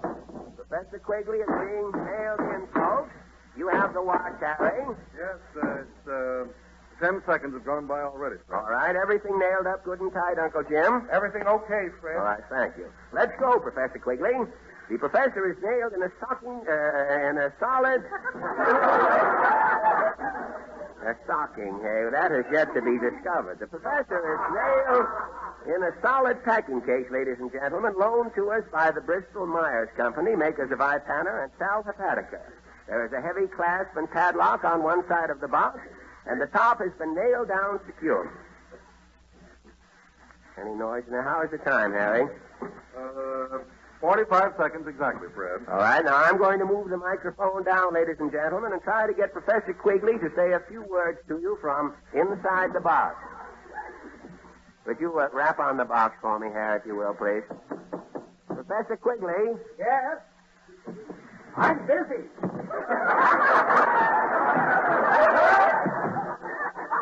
Well, I know you're busy, Professor, but will you just say a few words to the radio audience? Okay. Hello, folks. It's very dark in here. 1 minute. 1 minute, Professor. Okay. What was that, Professor? I'll be right out, Ma. Thank you, Professor. You have been listening to Professor Quigley, ladies and gentlemen, speaking to you from inside a packing case here at Radio City, where he is busy escaping, we hope. If the professor's mother is listening in, the professor says he'll be right home. The professor has about 1 minute and 30 more seconds to go, but he's working in there quietly, ladies and gentlemen. Fred, do you think you'll make it? Gosh, he's working like a beaver. I heard gnawing in there just a minute ago. Say, if the professor isn't worried whether he'll make it or not, I'm certainly not. Any signs of the professor coming out on your side, Uncle Jim? No, Fred. Something flew out of a nut hole. It wasn't the professor. It looked like a moth from here. Well, the professor probably took off his coat, woke the moth up. You know those things will happen. 2 minutes. 1 minute to go, ladies and gentlemen. 2 minutes he's taken up, 1 minute to go. I'll make sure Professor Quigley's all right in there. 1 minute, Professor. Okay. How are you doing? Time out. I dropped my glasses. Now, wait a minute. We can't take time out, Professor. I can't see what I'm doing. You just got 3 minutes. What? I can't see what I'm doing. Can't you escape from memory? 2 minutes and 30 seconds. Time out! Time out! Hey, what's the the matter, Fred? Professor Quigley's dropped his glasses. He wants time out. Well, what are you going to do? Nothing. If he isn't out in 3 minutes, we'll have to open the box, that's all. Don't open that box. I'll get a lawyer. Get a lawyer. You're supposed to be out in 3 minutes flat. Get ready with your chisel, Uncle Jim. Okay. 3 minutes. Open that box. Open that box, Uncle Jim. Don't take any back talk from him, Boy, the Jim. professor's going to be pretty mad. Well, he'll have to be mad, Harry. You heard him say You heard him say he'd be out in 3 minutes. The 3 minutes are up, and well, here he is. It's an outrage. You're going to ruin my reputation. Now, just a minute, Professor. I dropped my glasses and I called for time out. You can't do this to me. Now, listen, we have other acts, Professor. I told you that before you went in the box. I can't help it. I dropped my glasses. I couldn't see what I was doing. I know. Were you getting out of the box at all? I had one leg out when you called to me. Well, I'm sorry, Professor. We can't give you any more time tonight. Well, I did not have 3 minutes. Well, there's only one thing we can do, Professor. If you want to come back next Wednesday and try it again, we can arrange probably to give you more time. How is that? You mean right here next Wednesday? Yes, Professor. I'm sorry things got mixed up tonight, but we'll be glad to have you escape next Wednesday. Well, that'll be all right, but I'll demand fair play. Sixpence, Gloria, Monday. No, Wednesday.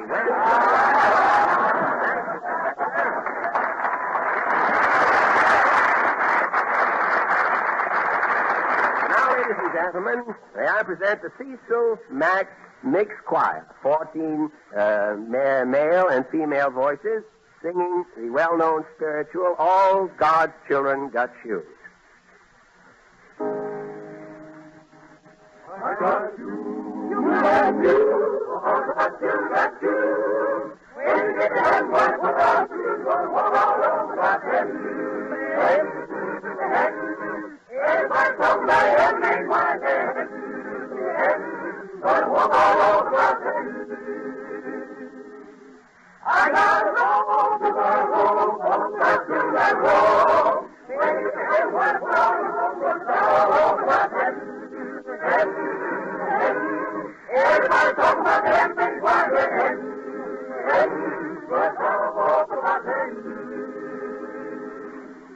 I got a crown, you got a crown, all got you got a crown. When you get one crown, I'm going to all over my head. I talk about the end things while they're head.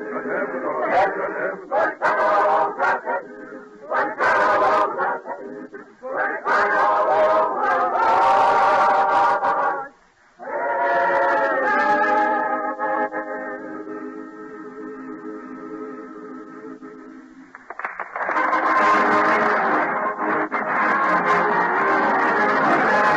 Ladies and gentlemen, before your loudspeaker sprinkles the preview of next week's show all over, I would just like to say this. Your increasing friendliness towards our two products is making more and more of these Wednesdays together possible. We are all grateful for such substantial appreciation, and we do hope you will continue to remember Ipana toothpaste for the smile of beauty, Sal Hepatica for the smile of health.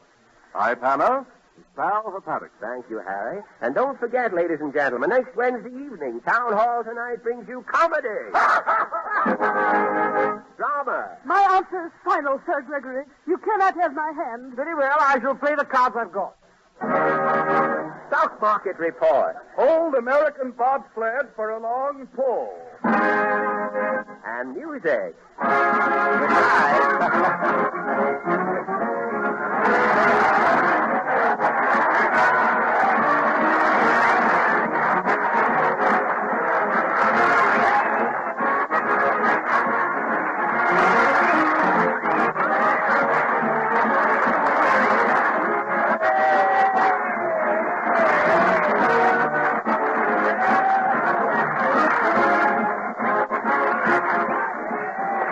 This is the Red Network of the National Broadcasting Company.